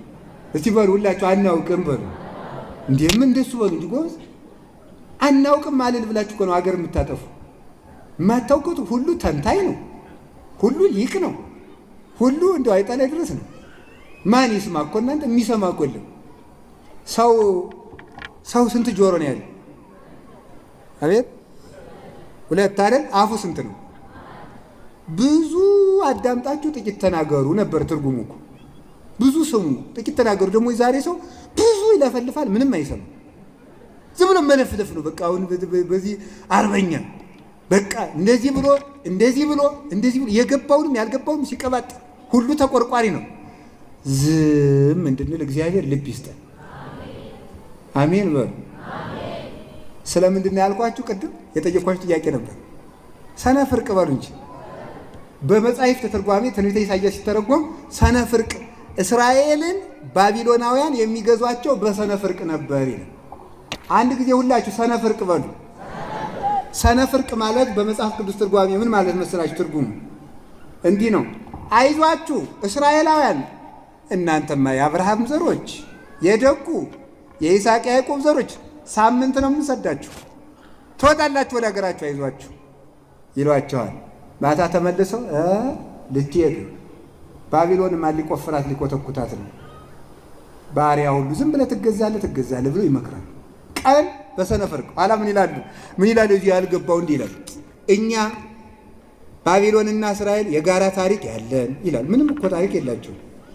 የጋራ ባህል ያለን፣ የጋራ እንደዚህ ያለን፣ ተባብረን የምንኖር ሲገባውም ሳይገባው እና ታርቀናል ይላል። ታርቃችኋል ተመስገን ብሎ ጸጥ ይላል። ማታ ደግሞ የባርነቱ ደብዳቤ ጸድቆ ያድራል። ይሄ ሰነፍርቅ ዛሬም አለ። ሁሉም ቢናገሩት ሆድ ባዶ ይቀራል። አይቀርም? እንዳይቀር ጥቂት ብንቆጥብ አይሻልም? እንደሱ ነው። ሰነፍርቅ ማለት ቀን እናወጣችኋለን፣ ቀን እናወጣላችኋለን፣ እናሳልፋችኋለን፣ በቃ የትም ሙሉ ሰላም እንሰጣችኋለን ነው። ማታ ደግሞ ሲያርዱን ማደር ነው። ሰነፍርቅ የሚባለው እሱ ነው። በእሱ አዘናግቶ ማጥፋት ነው። ከእንዲህ ያለ ሁሉ ከተመከረው ምክር ካለ እንዲህ ያለ ሲያዘነገ ዘመኑ ሲደርስ እግዚአብሔር ምን አደረገ? ከቤቱ መስፍን አላስነሳም። እንደ ሶምሶን እንደ ዳዊት ያለ ሰው አልነበረም። ምን አደረገ? በቃ ናቡከደነጾር አረፈ፣ ብልጣሶር ነገሰ። ብልጣሶርን በቂሮስ እንዲሞት አደረገ። ቂሮስ የሌላ ንጉሥ ነው። ቂሮስን ደሞሳ በማን በፋርስ ንጉሥ ነው የሚያስፈጀው እኮ። ቂሮስን በዳሪዮስ፣ ዳሪዮስን በእስክንድር፣ ሁሉንም አጥፍቶ አሕዛብን በአሕዛብ አጥፍቶ እስራኤልን ወደ ሀገራቸው መልሷል። እግዚአብሔር ቸግሮት አያውቅም። እኛንም ቢሆን እንደ ቸርነቱ ያውጣን፣ ከእንደዚህ ዓለም ይጠብቃል እግዚአብሔር። ከተገለጠውም ከተሰወረው ከረቂቁም ጠላት ይጠብቃል። እና ሰው ስለዚህ ስለ ጦርነት አወጣኸኝ ብሎም ይዘምራል። የሚዘምረው መዝሙር አለ። እስራኤል ውሃ ጠጣን ብለውም መዝሙር ዘምረዋል። እኔ እንዲያው ከእንዲህ ያለ ካህሪ እግዚአብሔር ይሰውራችሁ። አሁን ለእመቤታችን ምስጋና በዛ ተብሎ እንደዚህ ያለ ተብሎ ሲጠይቅ ግርምን ኦሪት ዘኍልቍ ምዕራፍ 21 ላይ ስታነቡ እንዲህ ይላል። እስራኤል ውሃ ጠምጧቸው ሙሴ ያፈለቀላቸውና ምን አለ መሰላችሁ? ምንጭ ሆይ ፍለቅ እናንተም ዘምሩለት አለ። እስኪ በሉ ሁላችሁ ምንጭ ሆይ ፍለቅ በሉ። አቤት እናንተም ለምኑ ነው የምንዘምርለት? ለምንጩ በሉ እንጂ። ኧረ በሞት ይበሉ። ለምኑ እንዘምርለት? ለውሃ ምንጭ በተዘመረለት መጽሐፍ ቅዱስ ተቀምጠን የሕይወት ውሃ ላፈለቀችው ምንጭ ለድንግል ማርያም አንዘምርም ይባላል? ይኸው ድንቁርና ማለት ይሄ ነው። ምን ብሎ ሰሎሞን ጥበብ ቤቷን ሰራች ብሎ ነበር። በዚህ ዘመን ደግሞ ድንቁርና ቤቷን ሰራች። 7 ምሰሶዋን ያቆመች በእውነት ነው። ድንቁርና እንዳይናወጽ ተደርጎ ተገንብቷል። አሁን ማለት ለውሃ የተዘመረበት እኮ ነው። ለውሃም ውሃ ጠጣን ብለው ዘምረዋል። ጠላት አሸንፈው ዘምረዋል። ልጅ አገኘን ብለው የዘመሩም አሉ። ልጅ አግኝተው አብርሃም ይስሐቅን ሲወልድ ዘንባባ ይዞ ዘምሯል፣ አመስግኗል። ድል ነሳው ብሎ ለሰው አይዘመርም፣ ለእግዚአብሔር ብቻ ነው። እንግዲህ አብርሃም ተሳሳተ ማለት ልጅ አገኘው ብሎም አመስግኗል፣ እግዚአብሔርን አመስግኗል። ስለዚህ በዚህ ሁሉ የተዘመረበት አለ። እነ ዲቦራ ደግሞ ጠላታቸውን አሸንፈው እንደዚሁ ዘምረዋል። መጽሐፈ መሳፍንት ምዕራፍ 5 ላይ ስታነቡ ጠላት በማሸነፋቸው ዲቦራ ዘምራል። እንዲሁ አንድ ነገር ልንገራችሁ። በሴት እጅ አሳልፈ ስጠው እያለች ትጸልይ ነበረ። ደግሞ እንግዲህ ሴቶች ደካማ ነን እንዲህ ብላችሁ ደግሞ እኩልነት እንዳትሉ ነው መስሏችኋል። በዚህ አይደለም። አላችሁ የላችሁም? አላችሁ የላችሁም? እግዚአብሔር ከሁላችን ጋር ይሁን። እኩልነት ሲጀመር ዛሬ በልጣችሁናል እንዳትኮሩ እንጂ ሴቶች ምስጋና ወዳጆች ናቸው ይላል መጽሐፍ። እንግዲህ እንጂ ዛሬማ በልጣችሁናል አይደል? ድሮ ምን እያልን እንመካ ነበር? እናንተ ከገነት አስወጥታችሁን ይላል። ተመልከቱ፣ ከገነት አስወጥታችሁን ደግሞም እኮ ያስገኘናችሁ እኛ ነን እያልን እንመካ ነበር ይላል መጽሐፍ። እኛ ከእኛ ጎን እኮ ነው የወጣችሁ እንጂ ከእናንተ ጎን አልወጣንም። ምንም ዛሬ ብትወልዱን ድሮ ግን እኛ ጎን ነው የወጣችሁ ይሏቸው ነበር። ስለዚህ እመቤታችን ክርስቶስ ስታስገኝ ወይንተዝ ኮነት ፈዳይተ ዕዳሃ ለሔዋን ይላታል። ስለዚህ በዚህ ምክንያት የሔዋንን ዕዳ ከፍላላት እኛ ከእናንተ ብንገኝ ክርስቶስ ከኛ ተገኝቷልና አርፋችሁ ተቀመጡ ብለው እንዲመኩ ሆነዋልና እመቤታችን የሴቶች መመኪያ ተባለች ይላል። እና እኩልነትን የሰጠቻችሁ ድንግል ማርያም ናት እንጂ የሆነ ዓመተ ምሕረት ሕገ መንግሥት አይደለም ብዬ ነው። አይደለም ነው በል እንጂ ማን ነው እኩል ያደረጋችሁ? እመቤታችን ናት። እውነት የአንድነታችን የእኩልነታችን መረጋገጫ ማህተማችን ድንግል ማርያም ናት። ህዝቡን ተመልከቱ። እመኒ አይሁዳዊ ወመኒ አረማዊ ክብር ወስባት ተመልከቱ ለኩሉ ዘሰናይ ምግባሩ ብሎ ቅዱስ ጳውሎስ ሮሜ 2:10 ላይ እንደተናገረው አይሁዳዊም ቢሆን አረማዊም ቢሆን ያመነም ቢሆን ያላመነም ቢሆን በክርስቶስ ከተጠመቀ በኋላ መልካም ለሰራ ሁሉ ክብር ይገባዋል ብሎ አንድነት ሁላችንም ተካክለን ክብር እንድናገኝ ያደረገችን የክብራችን ማህተም ከመስቀሉ የተቀበልናት የክብራችን ማህተም እናታችን ቅድስት ድንግል ማርያም ናት። አላችሁን? እግዚአብሔር ከሁላችን ጋር ይሁን። ከዚያ ያቺ ዲቦራ በሴት ከተሸነፈ ይሸነፍ ብላ ጸለየች። ከደብረ ታቦር ተነስቶ ሲያባረው ሂዶ ከአንድ ሴት ገባ። ኧረ እባክሽ እንዲያው አስጠጊኝ ና ግባ። ታውቀዋለች ደግሞ እሷ ና ግባ እናቴ ያለችው አስገባ። እንግዲህ ሲሳራ መጥቷል በዚህ ካለች የለም በይ የለም ምንም ችግር የለም ግባ አለች። እሷ ደግሞ ነፍሰ ጡሮችን ሳይቀር የሚያስደነግጥ ክፉ ጠላት እንደሆነ ታውቀዋለች። ጠላቷ እንደሆነ ግባ ዝም ብላ ውሃ ስጭኝማ። እሺ የወተቱን አቅማዳ ሰጠችው። ግጥም አድርጓ ጠጣ። ሰው የሚሞት አንድ በሆዱ ጠጣና እንቅልፍ አለው። እንቅልፍና ሆድ ያስገድላል። እውነቴን ነው የምነግራቸው። እንቅልፍ አማቱ ነው። እንዲሁ ሌሊት በደንብ መትጋት አለባቸው። ሌሊት ለጸሎት ስትነሱ እንኳን ይሄ እንደ ዛር ዝም ብላችሁ አትጉለምለሙ። ብድግ ነው ማለት ነው። ተኝታችሁ በጎን ለመሆን 20 ደቂቃ፣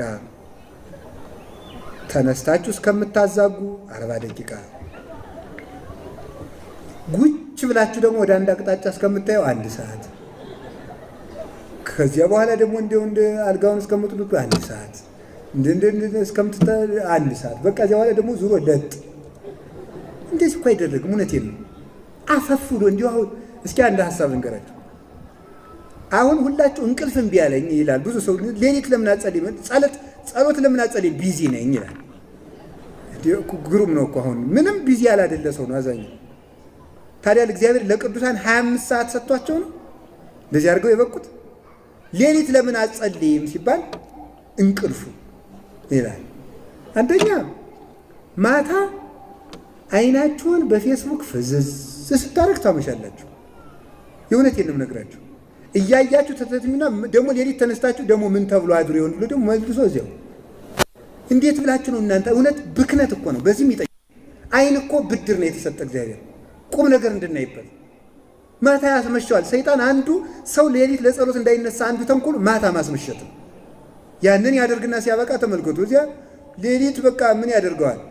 ሲያጉለመልመው እንዲያ ሲለው በቃ አይጸልይም፣ ያድራል። ጸሎት ይቋረጥ። ጸሎት ስለምናቋረጥ ደግሞ ገንዘቡ አይበረክትም። በተለይ አሁን ብዙ ሰው ገንዘብ የማይበረክትለት ምክንያት ገንዘብን የማያበረክቱ 2 ነገሮች አሉ። አንደኛ ጸሎት ማቋረጥ ነው። ሁለተኛ ዘማዊ ነው። እንጨት በምሳር በስለት እንደሚቆረጠው ነው የሚለው መጽሐፍ።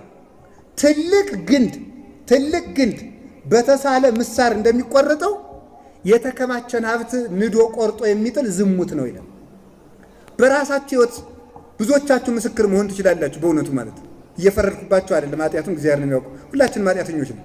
ዘማዊ ሰው ገንዘቡ ወጭ ነው የሚልበት አላችሁን? እግዚአብሔር ከሁላችን ጋር ይሁን። ስለዚህ ሌሊት አፈፍ ብሎ መነሳት ይገባል። አሁን ሌሊት ለምሳሌ አሁን አንድ ሰው ስለማንፈራ ነው የማንጸልየው። እግዚአብሔር አለብኝ ሞትን ስለምንረሳ ነው። አሁን አንድ ሀሳብ ልንገራችሁ። ሌሊት አሁን ማታ አሁን ለምሳሌ አሁን ደውሎ አንድ ፖሊስ 7 ሰዓት ላይ ለጉዳይ ስለምፈልግ ቤትህ እመጣለሁ ቢላውን እንቅልፍ ይወስዳቸዋል? ይወስዳቸዋል ወይ ነው? ስታዩ ጎረቤቱንም ክበቡኝ ምን እንደሚያረጉኝ ስለማላውቅ ተጠባበቀኝ ስንል አይደለም አይደል? እንደዚህ እኮ ነው ሞት። አያችሁ ሞት ሲሆን አንተኛ፣ ሞት ሲሆን አንተኛ። ስለዚህ የምንተኛ ለምንድን ነው ካላችሁ ሞትን ስለምንረሳ ነው። ዛሬ ሳናውቀው ቤት በሚቃጠልበት ምድር ተቀምጠን እንኳን ቤት ሰው የሚቃጠልበት ምኑን እንተኛዋለን? ስለዚህ እግዚአብሔር ልጆች ንቁ። ሆድና እንቅልፍ ያስገድላል። የእንቅልፍ ብዛት የተቦጫጨቀ ልብስ ያስለብሳል ነው የሚለው መጽሐፍ። መስራትም ይጠበቅብናል። አላችሁ ተኛ፣ በላና ተኛ፣ ጠጥቶ ተኛ፣ እንቅልፍ አለ። ሲተኛ ችካል አመጣችና ችካል አምጥታ ጆሮ ላይ አድርጋ የእስራኤል አምላክ በደካማ ባሪያው ላይ ኃይል አድርግ ብላ በመዶሻ ብትለው በዚህ ጆሮ የገባው ችካል በዚህኛው ጆሮ ብቅ አለ። እዚያው ሞት። የእስራኤል ጠላት ጠረ፣ እስራኤልም ዘምሩ። የዚያን ጊዜ እግዚአብሔርን አመስግኑት ኃይላችን ነው ብላ ዲቦራ ፊት አውራሪ ሆና ዘምረዋል። ስለዚህ ጦርነት አሸንፈው ጠላት አሸንፈው ሰላም ሲያገኙም የዘመሩት መዝሙር አለ። የሁሉ መዝሙር ዘምረዋል። ምስጢሩ ግን ዲቦራ የተባለች አንድ እመቤታችን ናት፣ ሁለተኛ ቤተክርስቲያን ናት። ያቺ ዲቦራ ንብ ማለት እንደሆነች ንብ ከብዙ ጽጌረዳ እንደምትቀስም ሁሉ ተመልከቱ። ምን አለ ተመልከቱ። ጸቃዋ ትንቢት ተቀስመ እማፈ ነቢያት ቅዱሳን ወተኪወ በላዕሌኪ ላተመልከቱ። የትንቢት አበባ፣ የትንቢት ማር ወለላ፣ የትንቢት ማር፣ የትንቢት መዓዛ ከነቢያት አፍ ተቀሰመ ተለቀመ። ያ ተለቀመና ምን አለ ተመልከቱ። በአንቺ ፈሰሰ፣ ካንቺም ዓለምን ያጣፈጠው ማር ተወለደ ብሎ ያመሰግናል። ስለዚህ ጸቃው ይውህዝ እምከናፍርኪ ከእመቤቴ ሆይ ይላታል ሰሎሞን ሲናገር። ቅዱስ ያሬድን በድጓው ዘምሮታል። ከከንፈሮችሽ ማር ይንጠበጠባል አለ። ከንፈሮችሽ ያላቸው ነቢያት ናቸው። ስለ አንቺ ከተናገሩ ለምን ሰው በአንደበቱ በከንፈሩ እንደሚናገር ስለ እመቤታችን የተናገሩት ነቢያት ናቸውና ከንፈሮችሽ አለ። ስለዚህ ከነሱ ማር አንቺ ትንጠበጠቢያለሽ ትፈልቂያለሽ ብሎ ይነገራል። ስለ እሷ ያልተናገረ ነቢይ ስለሌለ ማለት ነው። አንቺ አብረሽኝ ከሄድሽ አሸንፋለሁ ማለቱ ምን ማለቱ ነው? ሰው በዚህ ዓለም ያለ ጠላቱንም ሆነ በሰማይ ያለ ጠላቱን አጋንንትንም ቢሆን ለማሸነፍ ሁለት ነገር ያስፈልገዋል። አንደኛ የእመቤታችን ረድኤት መያዝ፣ ሁለተኛ ምን ማለት ቤተ ክርስቲያናዊ መሆን። በሁለቱ ነው ሊያሸንፍ የሚችለው። እስራኤል ጠላቶቻቸውን የሚያሸንፉት አንደኛ ታቦተ ጽዮን ስትነሳ የሄዱ እንደሆነ መንገዳቸው ይሳካ ነበር። ሁለተኛ ሌዋውያኑ በሚያነቡት ስርዓት የጸኑ እንደሆነ ጠላቶቻቸውን ያሸንፉ ነበር። አሮን እና የአሮን ልጆች በሚያነቡት ስርዓት፣ በሁለቱ የመቅደሱን ስርዓት በመጠበቅና ታቦተ ጽዮንን በመያዝ በሁለቱ ነበር የሚያሸንፉት። በሐዲስ ኪዳን ደግሞ ስርዓተ ቤተ ክርስቲያንን በመጠበቅ በተለይ ደግሞ የቤተ ክርስቲያንን ክህነት፣ የቤተ ክርስቲያንን መስዋዕት፣ የቤተ ክርስቲያንን ስርዓት ሶስቱን በመያዝ መቅደሳዊ በመሆን ግለሰባዊ በመሆን ሳይሆን መቅደሳዊ በመሆን አሁን ብዙ ሰው ግለሰብ ተከታይ ነው። እንደዚህም ስል የሚከፋው ደግሞ ይኖራል። አሁን በምለው እንግዲህ በምለው አንዳንዱ የየግሉን ባይታዊ አቋቁሟል። የየግሉን የሚያደንቀው የሚያመሰግን እገሌን ከነካችሁ ደግሞ ምን ይባላል? ደግሞ እገሌን የሚነኩት አሁን ቀንታችሁ ነው ደግሞ የሚላለ ደግሞ ማለት አንዳንዱ የየግል ባይታዊ፣ አንዳንዱ የየግል ሰባኪ፣ አንዳንዱ የየግል ጳጳስ እያኖር ቤተ ክርስቲያናዊ መሆን ሰው ተመልከቱ። ቤተ ክርስቲያን ውስጥ ማንኛውም ቤተ ክርስቲያን የሚያገለግል ሰው ልክ ጣት ላይ እንዳለ እንዳንድ ጣት ነው። አንድ ጣት ተበላሽቶ ቢቆረጥ አካል ተበላሸ ማለት አይደለም። ሰው መሆን ያለበት ማለት ነው። እንደዚያ ነው ብሎ እጅን ሁሉ እየቆረጠ አይጠርም። ከአካሉ ጋር ነው የሚኖር። ቤተ ክርስቲያን የክርስቶስ አካል ናት። ማንኛውም ሰው ሲሳሳት እገሌን አትንኩብኝ ብለን በደጋፊነት መጫጫዋ ሳይሆን ምንድን ነው የቤተ ክርስቲያን መሆን። ስለዚህ የእመቤታችን ረድኤትና የቤተ ክርስቲያንን ስርዓት፣ መስዋዕት፣ ክህነት ከያዝን እንድናለን፣ እናሸንፋለን። እንድናሸንፍ አምላከ ቅዱሳን ይርዳል። አምላከ ቅዱሳን ይርዳል። ከደብረ ታቦር ተነስቶ ነበር ያሸነፈው። ከደብረ ታቦር ተነስቶ ማሸነፍ ማለት ማን ነው? የክርስቶስን መገለጥ በሙሉ እምነት ተመክቶ ቅዱስ ሥጋውን ክቡር ደሙን ተቀብሎ በዚህ ነው ማሸነፍ ይቻላል። አሁን አላችሁ የላችሁ? እስቲ ሥጋው ደሙን የማትቀበሉ ቀኝ እጃችሁን አውጡት። የማትቀበሉ መቼም አትዋሹም አይደል? ቁም ነገረኞች ናቸው። አውጡት በሉ አውጡ። በጣም ግሩም ነው። በጣም ግሩም ነው። አላችሁ የላችሁ? የላችሁም እንጂ ሳትቆሩ ኑሩ እኖራችሁት አለን እንትላላችሁ እንጂ ይውላችሁ። አላችሁ የላችሁ? አለን። እግዚአብሔር ያኖረን። ምን ማለት ይመስላችሁ? ክርስቶስ ተገልጧል አይደለም? ከደብረ ታቦር ተነስተህ አሸንፍ ማለት በክርስቶስ መገለጥ ተመስርተህ አሸንፍ ማለት ነው። በክርስቶስ መገለጥ ክርስቶስ ተገልጧል። ክርስቶስ ሰው ሆኗል። ለማን? ለእኛ በሉ። አረ ለእኛ በሉ። አንድ ሰው ተመኑ። ለእኛ ምን? ክርስቶስ የፈወሰን በስጋው መቆረስ በደሙ ፍሰት ነው። አንድ ሰው ቅዱስ ስጋውን ክቡር ደሙን ካልተቀበለ ክርስቶስ አልሞተልኝም ብሎ ከመካድ እኩል ነው። ለምን? የሞተው ስጋውን የቆረሰው የእኛን የነፍስ ረሃብ ስጋውን አብልቶ ሊያስወግድ ነው። ደሙን ያፈሰሰው የ5500 ዘመናት ጥማታችን ለመቁረጥ ነው። ደሙን ያፈሰሰው የ5500 ዘመን እድፋችን ለማንጻት ነው። ይህንን አንድ ሰው እኮ ተመልክቶ የሚገልጠው በዚህ ነው። ቅዱስ ስጋውን እንዲሁ እኮ ሰው እናንተ ሰው እንጀራ ያቀርብና ሳይበሉለት ሲቀሩ ምነው አይጣፍጥም እንዲህ ይላል። ምነው አይጣፍጥም ይላል። የራሱን ሳይበሉለት ሲቀሩ ይቆጣል። እግዚአብሔር ስጋውን ያህል ድግስ ደግሶ አንበላም ስንል አይከፋው? ደሜን ጠጡ ብሎ አንጠጣም ስንል አይከፋው?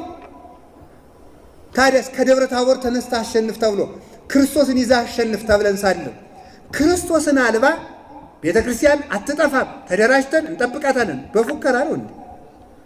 እምንጠብቃት ክርስቶስ ከኛ ጋር ከሆነ ነው። ለመ እግዚአብሔር ምስሌነ መኑ ይክለነ፣ እግዚአብሔር ከኛ ጋር ከሆነ ማን ይቃወመናል አለ ቅዱስ ጳውሎስ። እግዚአብሔር ከኛ ጋር ከሆነ እግዚአብሔር ከኛ ጋር የሚሆነው ምን ሲሆን ነው? ዘበላ ስጋዬ ወሰቴ ደሜ አነ ይሄሉ ምስሌሁ ውእቱኒ ይሄሉ ምስሌ። ስጋዬን የበላ ደሜን የጠጣ እኔ ከእርሱ ጋር እኖራለሁ፣ እርሱም ከኔ ጋር እኖራለሁ። በማይቆርብ ሰው ሰውነት ክርስቶስ የለም። ክርስቶስ ከሌለ ደግሞ ይፈርሳል ሰው። ሁላችንም ለቅዱስ ስጋው ለክቡር ደሙ መዘጋጀት አለብን። ሞት እየቀረበ ልደት እየራቀ እንደሚሄድ ማወቅ አለብን። እየመሸ እንጂ እየነጋልን አይሄድ። እያያ ነው ሕፃናት እንኳን ከኛ በኋላ የተወለዱት እየሞቱ እኛ እድሜ የሚጨመርልን ይመስላችኋል? ሁላችሁም ተዘጋጅታችሁ ንስሐ ገብታችሁ ዛሬ ሰምታችኋል። ትምህርትን ከማደናቆር ይሰውረን። ሰምታችኋል፣ አልሰማንም አትሉ። ክርስቶስ እንደሆነ ይህ የመንግስት ወንጌል ለዓለም መፈራረጃ ይሆን ዘንድ በዓለም ሁሉ ይሰበካል ብሏል። ዛሬ ሁላችሁም በሞባይሉ መጽሐፍ ቅዱስ ያልጫነ ሰው የለም። ወንጌል አልባችኋል። የመዳን ቀን ዛሬ ነው። ነገ ስለ ራሱ ነው የሚያስበው። በቅድ ብቻ አትኑሩ። ኃጢአት ካመማችሁ ኃጢአተኛ ነኝ እንዴት ብዬ ቆርባለሁ ካላችሁ እኔ ለበሽተኞች ነው የማስፈልግ ብሎ ነግሯቸዋል። ኃጢአት ማለት እኮ የነፍስ በሽታ ነው። በሽተኛ ነኝ ካልክ እውነት ነው ጌታዬ ሆይ አንተ መድኃኒት ነህ፣ እኔም የኃጢአት ድዌ ነኝ፣ ከሌላው ይልቅ የምታስፈልገኝ ለእኔ ነው ብሎ መቀበል ይገባል። በኃጢአት አድፌያለሁ ትሉኝ እንደሆነ ካደፋችሁ የሕይወት ውሃ ክርስቶስ የሚያስፈልጋችሁ እውነትም ለእናንተ ነው። ላደፍኩት ለእኔ ነው የሚያስፈልገኝ።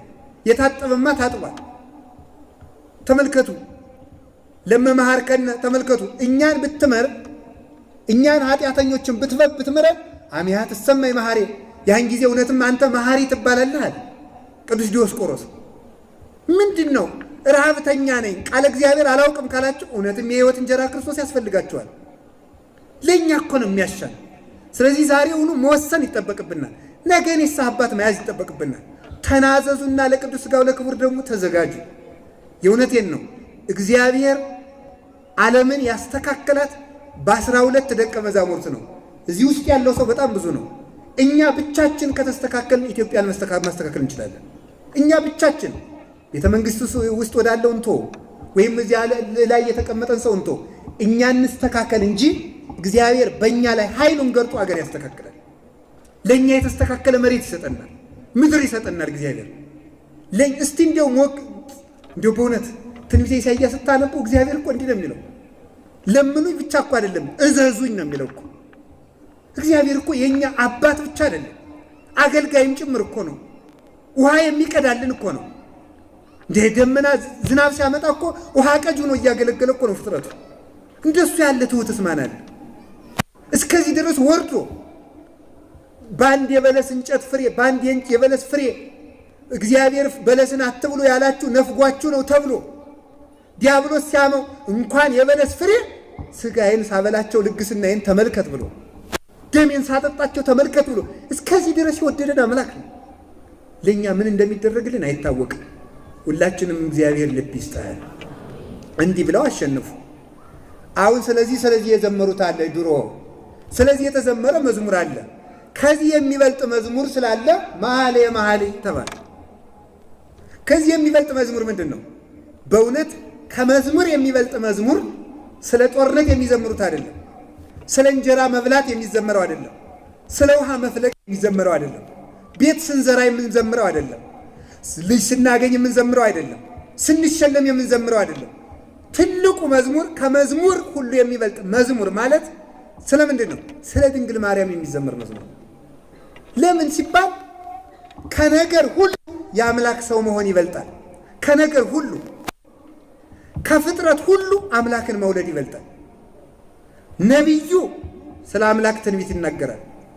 መልአኩ ስለ አምላክ ይዘምራል። ሐዋርያው ስለ አምላክ ይሰብካል። ሰማዕቱ ስለ አምላክ ይሞታል። ባይታዊው ስለ አምላክ ይመንናል። ካህኑ ስለ አምላክ ያገለግላል። ሕዝቡ ስለ አምላክ ያገለግላል። ሁሉም። ድንግል ማርያም ግን አምላክን ወልዳለች። ከዚህ የተነሳ ለድንግል ማርያም የሚቀርብ ምስጋና ከምስጋና ሁሉ የሚበልጥ ምስጋና ነው። አምላክን በመውለድ የሚመስላት እንደሌለ ሁሉ በመመስገን ከእግዚአብሔር በታች እሷን አክሎ የሚመሰገን የለም። አባ ጊዮርጊስማ ምንድን ነው የሚለው? ድንግል ሆይ ጠጉሬ ራሱ አፍ ተሰጥቶት ቢዘምርልሽ ምስጋናሽን አይጨርስም ይላል። ለእያንዳንዱ የፀጉሬ ዘለላ አንደበት ቢኖረው ስለ አንቺ ቢዘምር ስለ የትኛው ክብሯ ዘምሮ መዝለቅ ይቻላል? ስለ የትኛው ክብሯ ነው የሚዘምረው ሰው? እንዴት ልናውቅ እንችላለን?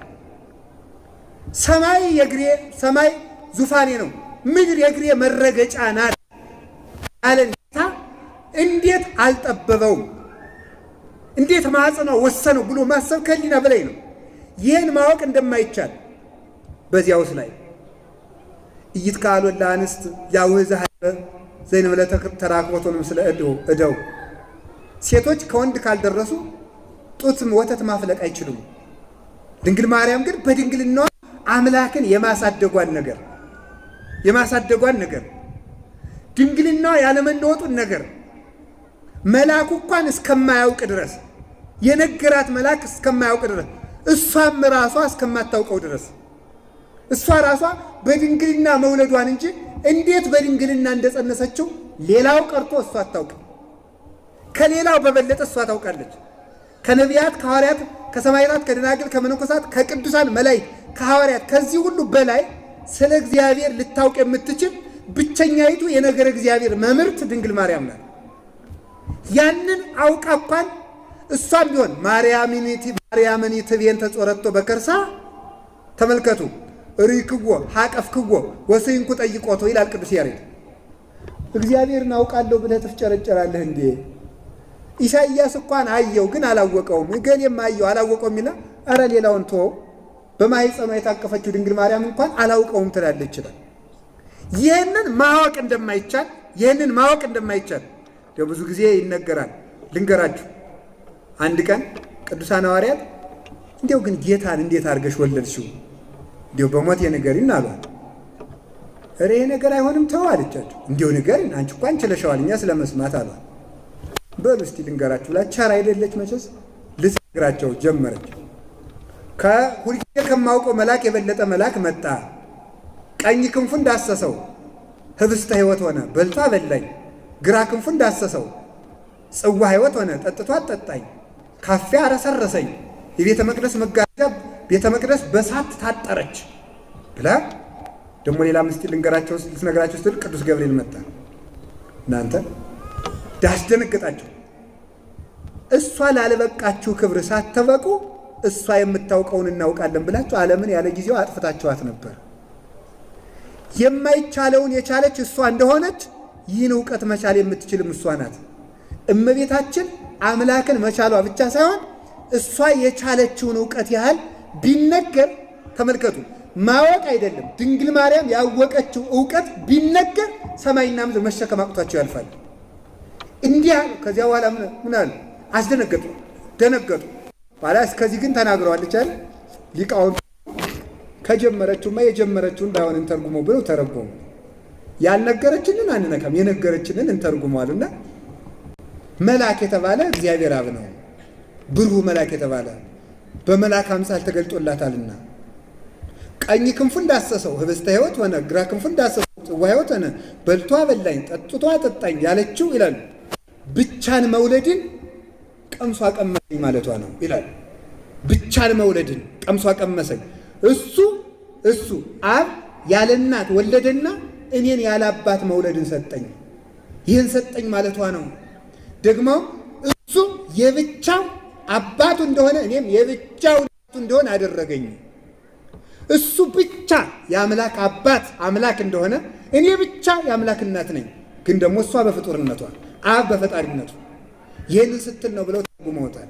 ስለዚህ ለዚህ ሁሉ ክብር ስለበቃ ድንግል ማርያም መመስገን ብቻ ሳይሆን ተመልከቱ፣ መመስገን ይገባታል አይገባትም ሳይሆን ለማመስገን የሚበቃ አንደበት ፈጽሞ በምድርም በሰማይም አይገኝም። እሷን እንደሚገባት አድርጎ ያመሰገንም ጨርሶ የለም በየትኛውም ምድር። እንዲያውም ቅዱስ ዮሐንስ ዘደማስቆ አንድ ምሳሌ ይመስላል አላችሁን? አንድ ንጉሥ ግዛቱን እንዲወሰው ህዝቡ እንዴት ነው ብሎ እንደ ህዝቡ ሰላም ሆኖለት አገሩ ሰላም ሆኖለት ግዛቱ ሰላሙ ህዝቡ በሰላም እየኖረ ነው እስቲ ልጎብኝ ብሎ ሄደ። ሲሄድ አንድ ገበሬ በሬዎችን አቆመና ብሎ አቆማቸው። ውሃ ቀዳ፣ እየሮጠ ውሃ ቀዳና በቀል ይዞ ወደ ንጉሱ ሮጠ። ንጉሱም እስኪ ይሄንን ሰው እየጠብቀው የተገፋ ይሆናል ብሎ ጠበቀውና ያንን ውሃ ቀረበ። ምን ሆነ መጣህ አለው። አይ ንጉስ፣ በዚች ምድር ላይ ያለነው እንኳንስ መሬቱ እንኳንስ ውሃው እኔ ራሴ የእርሰው ነኝ፣ እጅና እግሬም የእርሰው ነው። ግን ውሃ ቀድቼ ባላመጣ መናቅ እንዳይሆንብኝ የሰው ገባር መሆኔን ለማሳወቅ ያለኝን ውሃ ይዤ መጣሁ። እንደማይመጥነው ታውቃለሁ። ጠጅና ወተት የሚያቀርብሎት እንዳለው አውቃለሁ። እሱም ቢሆን ክብረወት አይደለም። እኔም ደግሞ ቢያንስ ውሃ ይዤ ባልመጣ መናቅ ይሆንብኛል ብዬ ነው እንጂ ለሰውስ አይመጥንም አለ ይልና ከዚያ ቅዱስ ዮሐንስ ዘደማስቆ ምን ይላል? እኛ በዓለም ላይ ሁሉ የምናቀርበው ምስጋና ይላል ለንጉሠ ነገሥት ለአምላክ አማልክት ለእግዚአብሔር እናት ባናቀርብ ምስጋና መብላት ከሃዲነት እንዳይሆንብን ነው እንጂ የምናመሰግነው ይላል። እሷን ሊያመሰግን የሚችል አንደበት ፈጽሞ በምድር ላይ የለም። ፈጽሞ ወይ ጉድ! አሁን አባ ጊዮርጊስ እንደዚያ ካለ፣ ቅዱስ ያሬድ እንደዚያ ካለ፣ እኛም እኮ አመሰገን ብለን ደግሞ ልንናገር እኮ እንደው ዓለም አፈራችን እኮ በሉት ማለት እንዲሁ ከእኛ ምስጋናስ እንድንጠቀም ነው እንጂ እንዲሁ ቢቀርባት ይሻላል። እኛስ ማምላክ እንዲሁ እኛ አመስግንናት እሷን እንዲሁ አሁን ደስ ይላል። ግን ደግሞ እሷ ደግናት። ጽጌረዳ ብለዋት አባቶቻችን ጽጌ ይሏታል፣ አበባ ይሏታል። አበባ እንዲሁ ዝም ብሎ ንብም ሲቀስመው ዝንብም ሲቀስመው አይቃወም አይደል? እመቤታችን ደግሞ ቅዱስ ያሬድም ማርያም ሲላት እሺ፣ እኔም ደግሞ ማርያም ስላት እሺ፣ ማንም ሰው ጎስቋሎችም ስንላት እሺ። አበባ ስለሆነች የሃይማኖት አበባ የመለኮት ጽጌ ስለሆነች እሷ ይሄ ሁሉ አያስቀይማትም። ዝንቡም ቢጠራት አትጸየፍም። ስለዚህ ነው ኦ ፍሥሕት መናሃይ ታስቆርሪ ለአድኅኖቴ ስመሪ፣ አንቺ ደስተኛይቱ ሆይ የመላእክትን ምስጋና ተቀብለሻልና ያኔን አልቀበልም አትበይ። የኔ ምስጋና አንቺን አያቆሽሽሽም አያጎሰቁልሽምና ተቀበይኝ ይላታል አባ ጊዮርጊስ። አላችሁ እግዚአብሔር ከሁላችን ጋር ይሁን። ስለዚህ የምስጋና መኃልየ ተብሎ የተጠራበት መጽሐፍ ቅዱስ ላይ የመዝሙራት መዝሙር የተባለ ስለ እመቤታችን በስቶ የተዘመረበት ስለ እመቤታችንና ስለ ክርስቶስ ስለ ቃልና ስለ ትስብእት ተዋህዶ ስለ ቤተ ክርስቲያንና ስለ ክርስቶስ ከቤተ መንግስት ሁሉ የእግዚአብሔር መንግስት ይበልጣል፣ ንጽጽርም የለውም። የእግዚአብሔር መንግስት ደግሞ ቤተ ክርስቲያን ናት። ለመንግስት ሁሉ ከሚደረግ ምስጋና ለእግዚአብሔር የሚደረግ ምስጋና ልዩ ምስጋና እንደሆነ ከፍጥረታት መንግስት ሁሉ ይልቅ የእግዚአብሔር መንግሥት ዘላለማዊ እንደሆነ የእግዚአብሔር መንግሥት ቤተ ክርስቲያን ከመንግሥት ሁሉ ትበልጣለችና ቤተ ክርስቲያን የምትመሰገነው ምስጋና ከምስጋና ስለሚበልጥ የመዝሙር መዝሙር የምስጋና ምስጋና ተባለ። ስጣዌ ስጣውያት ማለት ከመልስ የሚበልጥ መልስ ማለት ነው። ከመልስ የሚበልጥ መልስ እግዚአብሔር ነቢያት ጠይቀውት መልስ ሰጥቷል። ሐዋርያት ጠይቀውት መልስ ሰጥቷል። ሰማዕታት ጠይቀውት መልስ ሰጥቷል። መላእክት ጠይቀውት መልስ ሰጥቷል። ካህናት ጠይቀውት መልስ ይሰጣል። ባሕታውያን ቅዱሳን ጠይቀውት መልስ ይሰጣል። እናቱ ስትጠይቀው ግን ከመልስ የሚበልጥ መልስ ይሰጣል። ከመልስ የሚበልጥ መልስ ለምን? አንዱም ተልኬአለሁ ይላል፣ አንዱም ሰብኬአለሁ ይላል፣ አንዱም አገልግያለሁ ይላል።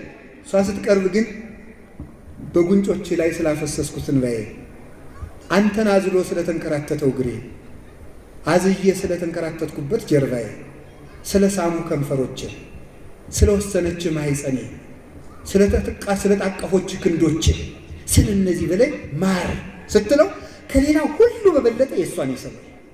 ምን አለ ቅዱስ ዳዊት? ያበድሮን እግዚአብሔር ላናቀጸ ጽዮን ሁሉ ተአይኒሁ ለያዕቆብ። እግዚአብሔር ከያዕቆብ ድንኳኖች ይልቅ የጽዮንን በሮች ይወዳቸዋል። የያዕቆብ ድንኳኖች የተባሉት ያዕቆብ የተባለው የአብርሃም ልጅ ነው። በያዕቆብ ሁሉንም ፍጥረታት ያዕቆብ ብሎ ይጠራዋል። አሁን በአዲስ ኪዳን፣ በብሉይ ኪዳን ያዕቆብ የሚባለው የአብርሃም ዘር ነው። እግዚአብሔርን የሚያመልክ ሕዝብ መጠሪያ ነው። ያዕቆብ ሆይ እንዲህ አድርግ፣ ያዕቆብ ሆይ እንዲህ አድርግ ሲል፣ ዛሬ ግን ያዕቆብ ሲባል በእግዚአብሔር የሚያምንን ሕዝብ ሁሉ ነው። ከያዕቆብ ድንኳኖች ይልቅ የጽዮን ድንኳኖች ይወዳቸዋል ማለት ምን ማለት ነው? ከአብርሃም ዘር ወይም ደግሞ ለምሳሌ እስላሙም የአብርሃም ዘር ነው፣ አይሁድም የአብርሃም ዘር ነው፣ ይሄኛውም የአብርሃም ዘር ነው። ከአብርሃም ዘር ያልወጣ ምንም የለም። ሁሉም ከአብርሃም የተወለደ ነው። ግንዱ አንድ ነው።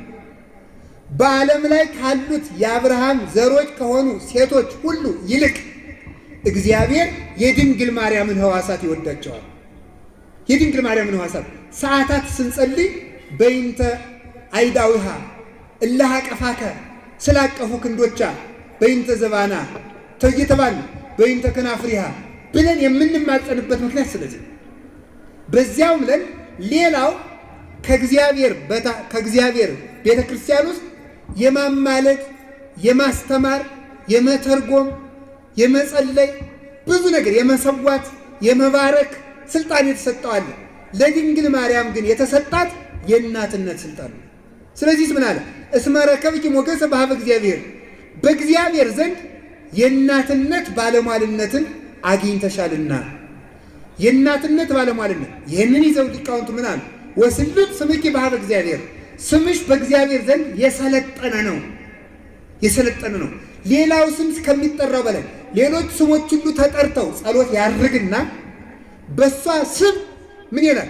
ጸሎት ተደምድሞ መርከቡ ነው ያርጋል። ኢየሱስ የሚለው ስም እሳ ያሉ እንደሆነ የድንግል ማርያም ስም የጸሎት ሁሉ መርከብ ሲሆን ጸሎቱን ወደ ሰማያት የሚነጥ፣ የክርስቶስ ስም ግን የጸሎት ሁሉ ወደብ ነው። ጸሎት ሁሉ ከሱ ደርሶ መልስ ከሱ ይመጣል። እሱ ጸሎትን የሚቀበል ዋጋ ከፋይ አምላክ ነው። እሷ ጸሎትን የምታሳርግ መሰላል ወይም ድልድይ መርከብ ናት። እሷን የፈጠረልን እግዚአብሔር የተመሰገነ ይሁን።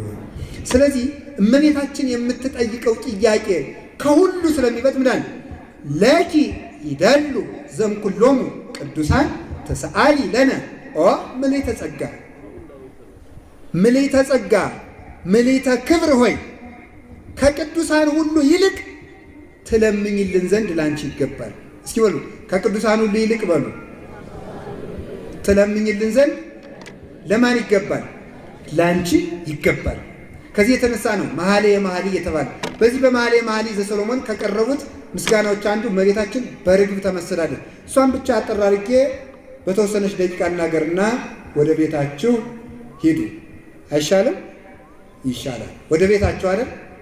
የት ነው ቤታችሁ? ይሄ ቤታችሁ አይደለም ነው? አይደለም። ስለዚህ ወደ ቤታችሁ። አሁን ብዙ ጊዜ እትው በሰላም ይባልና በሰላም ወደ የቤታችሁ ግቡ ይላል የከተማ ዲያቆን። እንዳትቆጡኝ፣ አፈርሰውን። በሰላም ወደ የቤታችሁ ግቡ አይልም። ወደ ቤታችሁ ግቡ አይልም ብሎ በሰላም ግቡ ነው የሚለው በአማርኛ ሲፈታ። በሰላም ግቡ የት ነው? እንዲህ ዝም ብሎ ቅዳሴ መጨረሻ ላይ ለምንድን ነው በሰላም ጉም እንባለው? አሐዱ አብ ቅዱስ፣ አሐዱ ወልድ ቅዱስ፣ አሐዱ ውእቱ መንፈስ ቅዱስ ብላችሁ ሃይማኖት አምናችኋል። ጸሎተ ንስሐ ተገደሙላችሁ፣ ንስሐ ገብታችኋል። በነቢያት መሰረት ቁማችኋል። ወንጌል ተሰብካችኋል፣ አስቀድሳችኋል። ሃይማኖተ አበው ተተርጉሞ በአባቶች ሃይማኖት ጸንታችኋል። ሥጋው ደግሞ ተቀብላችኋል። እንግዲህ በሰላም መንግሥተ ሰማያት ግቡ ማለት ነው። ስለዚህ መንግሥተ ሰማያት እንድንገባ እግዚአብሔር ይርዳል። እመቤታችን አንዲት ርግብ ያሰኛታል ይላታል። አንዲት ርግብ ስሳ እማንቱ ነገሥታት 80 ቁባት ስሳ ንግሥታት የተባሉ ስሳ ንግሥታት አሉ ይላል። ስድስቱ ቃላተ ወንጌል ስሳ ያላቸው ለምንድን ነው? 10 ቁጥር በእስራኤል ባህል ፍጹም ነው። 10 ፍጹም ነው፣ 7 ፍጹም ነው። አንዱን ፍጹም ለማለት ነው። ስሳ ንግሥታት ያላቸው የሐዲስ ኪዳን መክብቦች ስለሆኑ ነው። 80 ቁባት የተባሉ አንዱን 10 ብሎ የብሉይ ኪዳን መክብ የሆኑ 8ቱ ብሔረ ኦሪት የሚባሉ መጻሕፍት አሉ። አምስቱ የሙሴ መጽሐፈ አስቴር፣ መጽሐፈ መሳፍንት፣ መጽሐፈ ኢያሱ 8 እነዚህ ናቸው 80 የተባሉ። ከነዚህ ሁሉ አንዲት ርግብ አለችኝ አላት። ከነዚህ ሁሉ ፍጽምት የምትሆን ወንጌል ናት። አንድም ይሉን አባቶቻችን እነዚህ የአብርሃም የይስሐቅ ልጆች አሉ። ከነዚህ ሁሉ ግን ፍጽምት የተባለችው ማናት ሲባል አንዲት ርግብ እናታችን ቅድስት ድንግል ማርያም ነው። አንዲት መባሏ ይሄ ብቻ ለብዙ ቀን ትምህርት የሆነን ነበረ። እንግዲህ እንደ ቸርነቱ ተቀልለዋለን። አንዲት ርግብ ያሰኛት የራሱ የሆነ ብዙ ትርጉም ያለው። መላእክትን ትበልጣቸዋለች። እኛን ተውን፣ ነቢያት፣ ሐዋርያት፣ ቅዱሳንን ትበልጣለች። ሰማይን ትበልጠዋለች።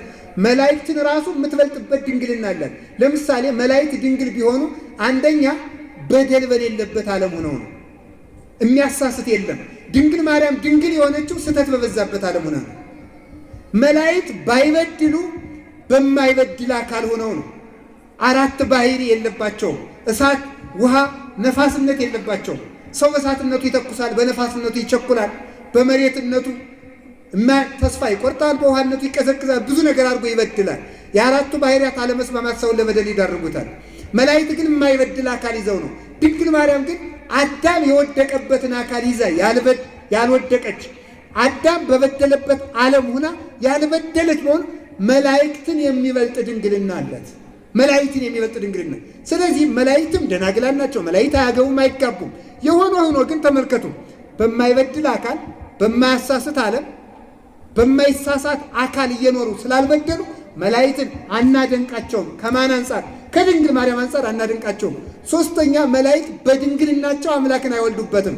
ድንግል ማርያም ግን ድንግልናዋ አምላክን አስገኝታበታለችና በሶስቱ ድንግልናዋ ትበልጣቸዋለች። በህሊና ድንግልና የሰው ልጆችን ትበልጣለች። በህሊና ድንግልና ህሊናዋ ፈጽሞ የኃጢአት ነጥብ ገብቶበት የማያውቅ ድንግል ናት። ፈጽሞ ኃጢአትን አለመስራት አይደለም፣ አለመናገር አይደለም፣ አለማሰብን ያደረገች እሷ ብቻ ናት። አለማሰብን የፈጸመችው እመቤታችን ብቻ ናት። ይህ ፍጹም ድንግልና ያላት እሷ ስለሆነች አንዲት ድንግል ትባላለች። አንዲት ርግብ። አባቶቻችን ይህንን ለማስደገፍ ምን ይሉታል? ርግበ ኖህ ይሏታል። በኖህ ዘመን ሂዳ ርግቢቱ ውሃው ጎሏል ብላ መታ የለ። በዚያ በኋላ ላይ የነበረው ምንድን ነው? የሙታን ሬሳ እኮ ነው። አስከሬን ነው የሚባል ሬሳ ነው። አቤት አስከሬን ነው ሬሳ ነው የሚባል በሉ እንጂ ከምን መጽሐፍ አለ እንደሱ? በድን ነው የሚባለው። በድን ነው የሚባለው። አስከሬን ማለት ሳጥን ማለት ነው። በሳጥኑ እየጠራችሁት ነው እናንተ እንጂ በድን ነው የሚባለው። አስከሬን ማለት ሳጥን ነው። ስለዚህ በድን ነው። በዚያ በንፍር ውሃ ያጠፉት በድን ብቻ ነበሩ። በዚያ ጊዜ የምትበር የሞቱ ሰዎች በድን በበዛበት በውሃው በላይ የምትበር አንዲት ርግብ ነበረች። አንዲት ርግብ። እዚያ በታች ያለው ግን የሞተ አሞራ፣ የሞተ አንበሳ፣ የሞተ ሰው፣ በቃ የሙት መንደር ነበረ። በሞተው መንደር ውስጥ ግን መሬት ላይ ከሙታን ላይ እንደገና ደግሞ በላያቸው ላይ ያ ውሃ አጥለቅልቋቸው ርግቢቱ ብቻዋን ትበር ነበረ። ያ ሙታን የተባለው ምንድን ነው? የሞቱ የተባለ ምንድን ነው? አዳም ከነ ልጆቹ በመርገም ተይዞ ነበረ። ውሃው የተባለ መርገም ነው፣ ፍዳ ነው፣ ዕዳ ነው።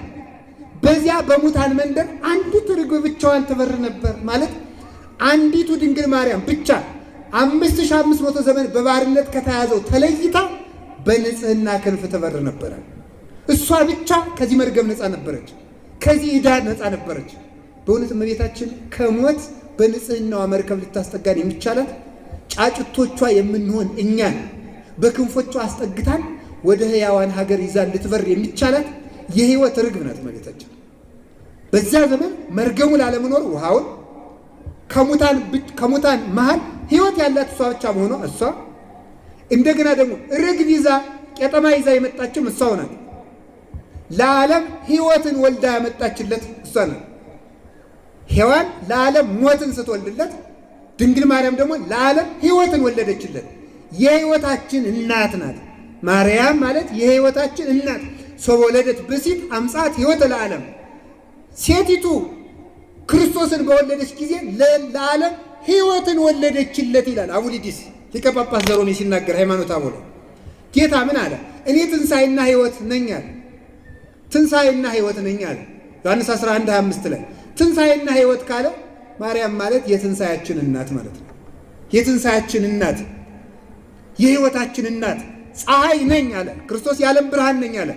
የፀሐያችን እናት ናት። የሕይወት እንጀራችን፣ የሕይወት እንጀራ ነኝ አለ። መሶባችን ናት ማለት ነው። የሕይወት ውሃ ነኝ አለ። የሕይወት ማሰሯችን ናት ማለት ነው። ምንጫችን ናት ማለት ነው። የሕይወት ፍሬ ነኝ አለ። የሕይወት ዛፋችን ናት ማለት ነው። የሕይወት ፍሬ ነኝ አለ። የወይን ሐረጋችን ናት ማለት ነው። ስለዚህ ክርስቶስ የክርስቶስ ምንጫችን ያገኘንባት እሷ ናት።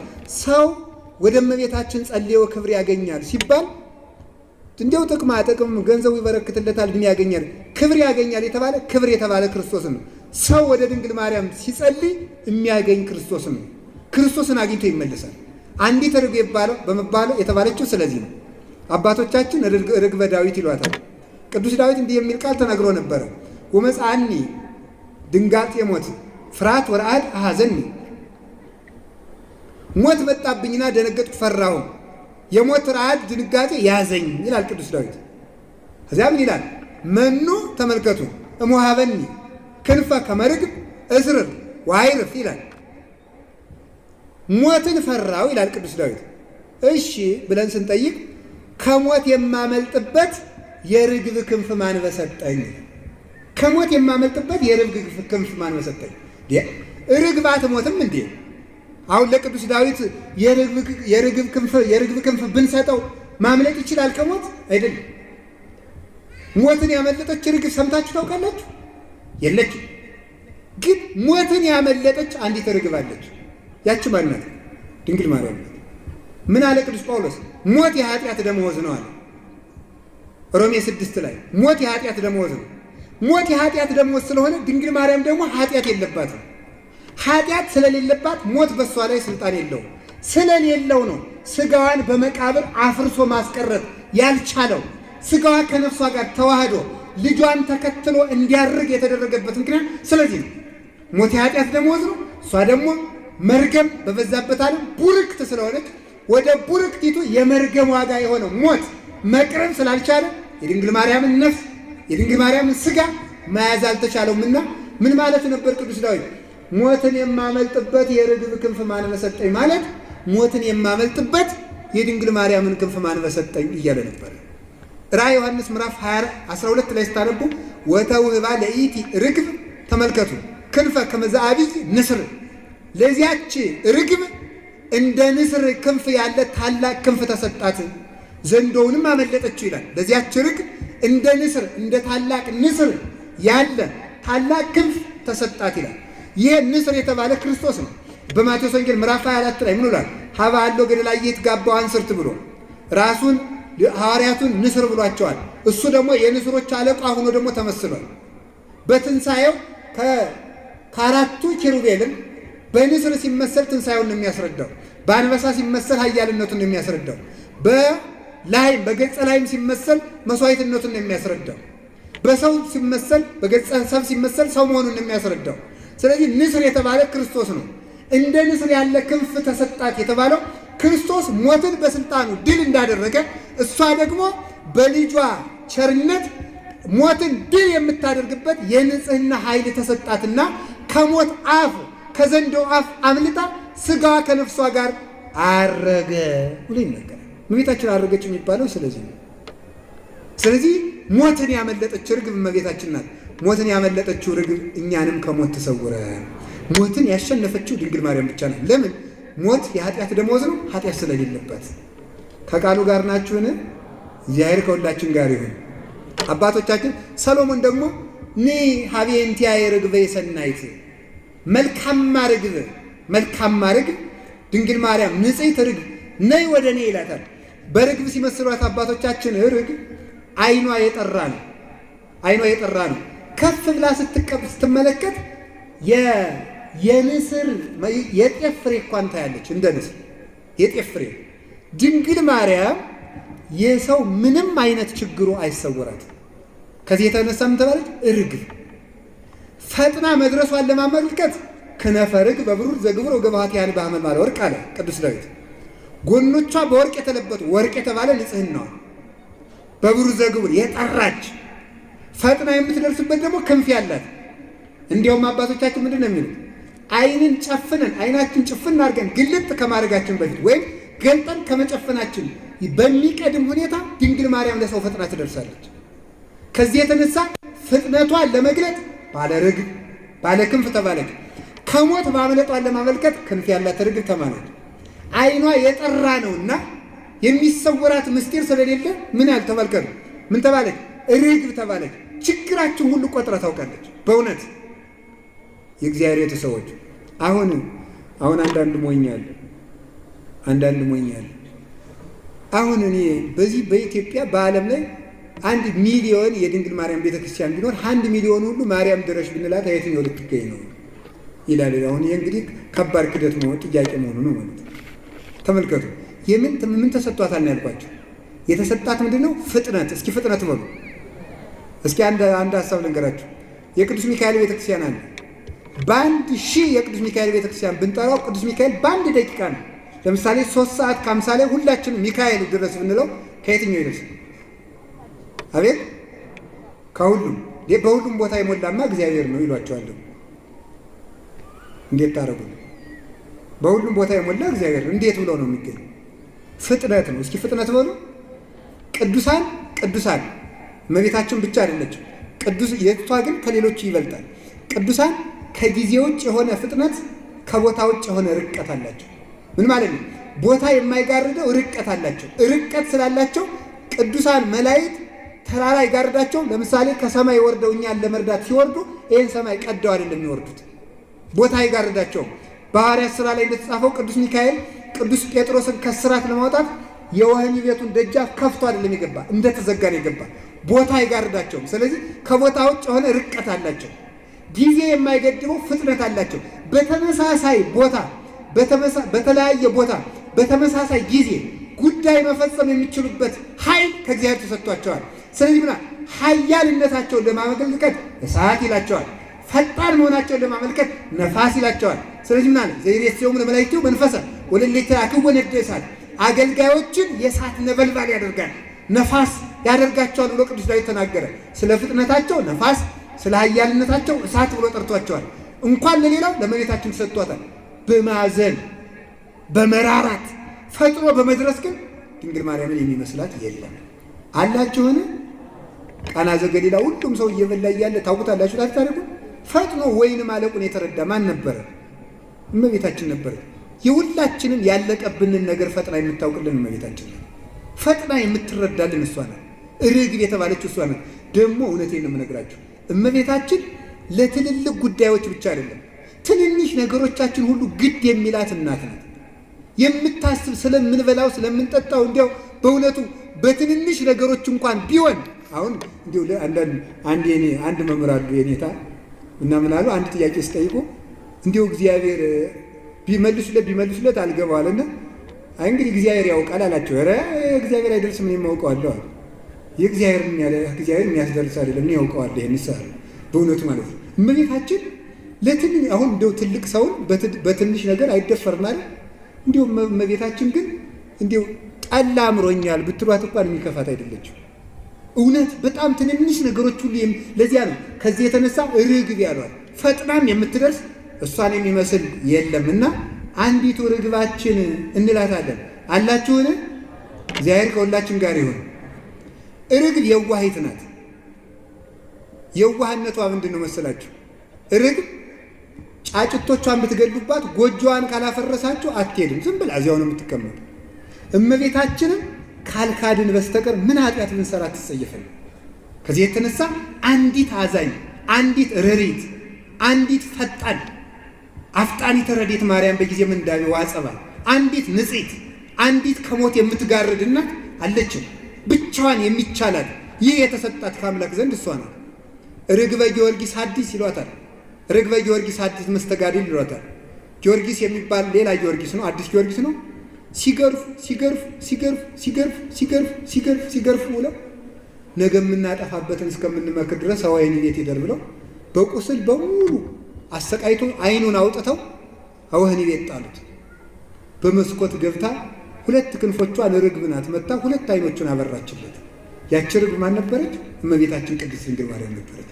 በችግራችን ሰው ሁሉ ሲያልቅ ማታልቅ በረከት ያላት፣ የያዝነውም ሲያልቅብን፣ የያዝናቸውም ሲያልቁብን፣ ትተውንም ሲሸሹ አብራም የምትገኝ ደግሞም አዝና ተስፋ ቆርጣ እንደ እናት ምን አረጋለሁ ልጄ ብላ የምታለቅስ አይደለም። በመስጠት እንዲቻላት ጸጋን የተመላች ናት። ፈጥና እንድትፈጽምልን አፍጣኒተ ረድኤት ናት። ሁሉ የተሰጣት ባለጸጋይቱ እሷ ናት። እሷን የፈጠረ እግዚአብሔር የተመሰገነ ይሁን። ፈጥናም ትድረስልን። አንድ ሌላ ጊዜም ተናግሬ ያውቃለሁ። ታሪክ ልንገራቸው፣ አጭር ታሪክና ልጨርስ። አንድ ልጅ ነበረ። እንዲሁ ውዳሴ ማርያም እንድትደግሙ ነው ይህንም ነግራችሁ። ትሰማላችሁ ምእመናን? በሞት ይዣችኋለሁ። ውዳሴ ማርያም አሁን ደግሞ አንድ ልጅ ጨምርላችሁ። እሺ ትላላችሁ? እሺ ትላላችሁ? እሺ ትላላችሁ? እሺ የምትሉ አውጡ። እሺ የምትሉ ከባድ አይደለም፣ አይዟችሁ፣ ከባድ አይደለም። እሺ እግዚአብሔር ይስጥልኝ። ባታወጡም ያላወጣችሁ አውጥታችኋል። እሺ ብላችኋል። እንግዲህ እመቤታችን እምላችሁን አድርጉ፣ እግዚአብሔርም ደግሞ ተምኔታችሁን ይፈጽማል። ስለ እኔ ሳይሆን ቃሉ የእሱ በመሆኑ ማለት ነው። አሁን በጸሎት በኩል አላችሁ፣ ጨርሰናል። አይዟችሁ። አሁን ሰው ምንድን ነው ይቺ ጸሎት ለእንትን ጥሩ ናት ይላል፣ ይቺ ለኮሮና ጥሩ ናት ይላል አንዱ ብድግ። ይቺ ደግሞ ለአቃቤ ርዕስ ለምናምን ለበትን ለአብተንትን ጥሩ ናት ይላል ደግሞ። ይቺን ደግሞ በእንትን ሰፍታ ቋጥራት ይላል። ይቺ ደግሞ ማን እኮ ማን መዳቢ እንዲሁ በእውነት ድው ይውላችሁ ሰምታችኋል። መናፍቅ፣ ቁንጫ፣ ዝምብ የማያውቅ ሰው ሆነው ደፋር ናቸው። መድፈር ነው። እኔ አሁን አንዱን ትልቅ የተከበሩ ወይ ሊቀ ጳጳስ ወይም ካህን ሊሆን ይችላሉ። በረከተ ሕይወት ድረሰኝ አባቴ ብዬ ጫማ እየሳብኩ ዝምብ ግን ሄዳ አስኬማቸው ላይ ቁጭ ትላለች። ደፋር ነው። ዝምብና ደንቆሮ እና መናፍቅ ደፋር ነው። ደፍሮ ለመናገር ግድ የለበት። እንዲህ ያለ ጸሎት ይሄ ለዚህ በጅ ማን ያለ ምን መጽሐፍ ይገኛል? እንድታስተካክሉ ስለምፈልግ ነው። ምንድን ነው የሚለው? መጀመሪያ ማድረግ ያለብን ነው በሕግ የታዘዘውን መፈጸም አለብን። በሕግ የታዘዘ 318ቱ ሊቃውንት አርዮስን ሲያወግዙ አንድ ክርስቲያን መጀመሪያ መጸለይ ያለበትን በአንቀጸ ጸሎት ፍትሐ ነገሥት ላይ ሰርተውልናል። ምን ብለው ነው የሰሩልን? አንቀጽ 15 ላይ ፍትሐ ነገሥት ላይ አንቀጽ 14 ላይ ተሰርቶልናል። ምንድን ነው የተሰራልን በሉ። ጸሎት ሲሰራልን ከጸሎት የሰው ልጅ እንዲጸልይ የተዛለ የነቢያት መዝሙር፣ የቅዱስ ዳዊት መዝሙር፣ የእመቤታችን ምስጋና መጀመሪያ ሰው እንዲጸልይ የታዘዘው ይሄ ነው። ከዚያ ወንጌል የየትኛዎቹንም ቅዱሳን ገድል አነቡ። ጸሎታቸው መዝሙረ ዳዊትና ውዳሴ ማርያም ነው። ጸሎታቸው የእነ አቡነ ሀብተ ማርያም ብታነቡ 4ቱ ወንጌል ነበር ጸሎታቸው። 4ቱን ወንጌል ይጸልዩ ነበር። አቡነ ገብረ መንፈስ ቅዱስ 150ውን መዝሙረ ዳዊት በቀን 40 ጊዜ ነበር የሚጸልዩት። 40 ጊዜ። አቡነ ተክለ ሃይማኖት 15 ጊዜ በአንዱ መዝሙር 1000 ስግደት እየሰገዱ ነበር የሚዘምሩት። ሁሉም እነ ቅድስት አርሴማ ነገስታቱን ያሸነፉት መዝሙረ ዳዊት እየዘመሩ ነው። እንጦንስ በበረሃው ደምቆ የኖረው መዝሙረ ዳዊት እየዘመረ ነው። ለምን? ዳዊት ማለት የአምላክ ልብ ነው። ዳዊት የሚጸልይ ሰው የአምላክን ልብ ያገኛል። እመቤታችንን አንድ ባይታዊ ቢጠይቃት ከጸሎት ምን ተወጃለች ብትባል ልጄ ዳዊትና አቡነ ዘበሰማያት ሲጸልዩለት ይወዳል፣ እኔ ደግሞ ውዳሴንና ቅዳሴን የሚጸልይ ሰው ወዳለሁ ብላለች።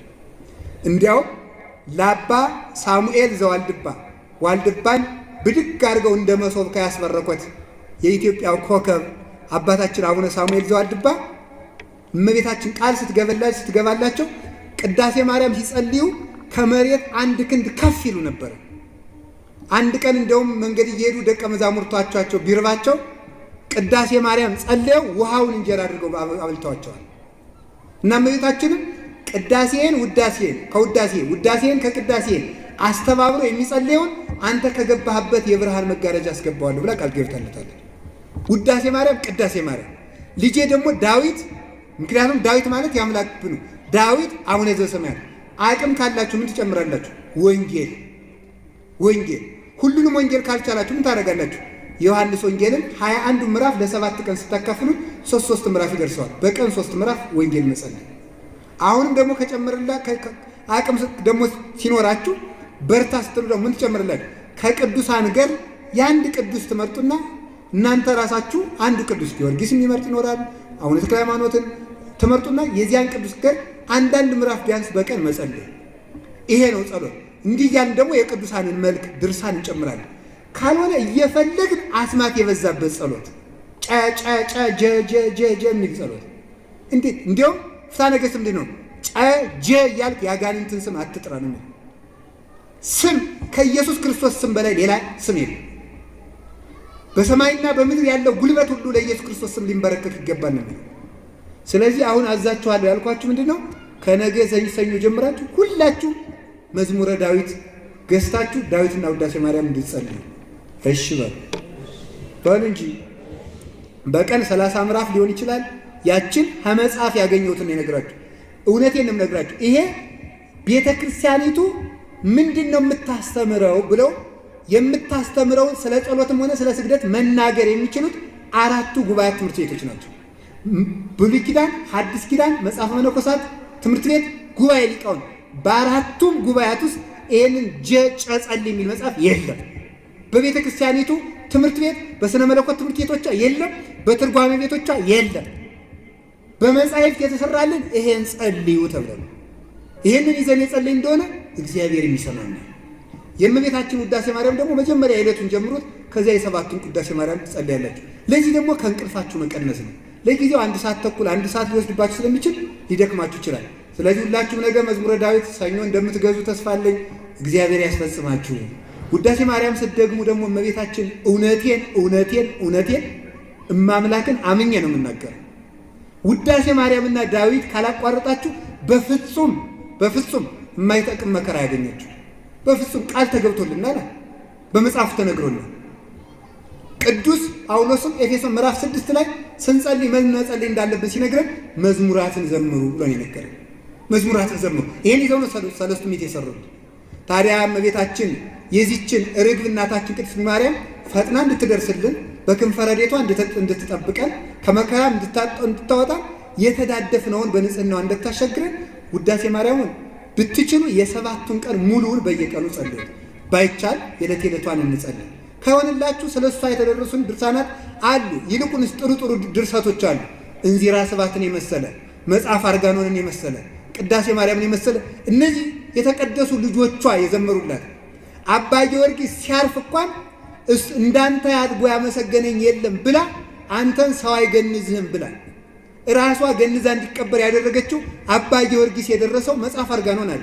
ጸልዩት። ይሄንን ያልሆነ ግን ትምንትብ እየጸለይን ጸሎታችንም ልክ ስላልሆነ ድሪቶ እያበዛን ጥንቆላ እየሰበሰብን ነው ቤተ ክርስቲያኒቱን የምናሰድባት። እኛ መፍትሄ ያጣል። ውዳሴ ማርያም ብዙ ጸጋ ያሰጣል። ስጠቀልልላችሁ አንድ ሰው ነበር። ይሄ 2 ባልና ሚስት ናቸው። በ3 ደቂቃ ውስጥ ይህን ታሪክ ጨርሰዋል።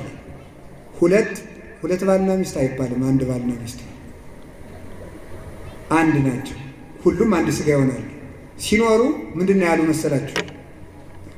አይ በጾም በመኝታ መገናኘት የለብንም ይላሉ። እሺ ብለው ቃል ተገብቶ ሳለ አንድ ቀን ሰውየው እምቢ ይላል። እምቢ ብሎ አንድ ሆነ።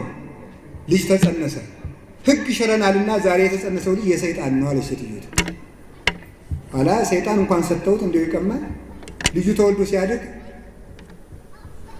በይ ልጄን ስጭኝ እንጂ አላት። ሰይጣን መጥቶ የማን ልጅ ነው? የእኔ ልጅ እኮ ነው። አይ የሰይጣን ልጅ ነው ብለሽ ስጭኝ። ከዛ እናቲቱ ልጁ ምን ትለዋለች? ሲወጣ ሲገባ ታለቅሳለች። ምን ነው እናቴ?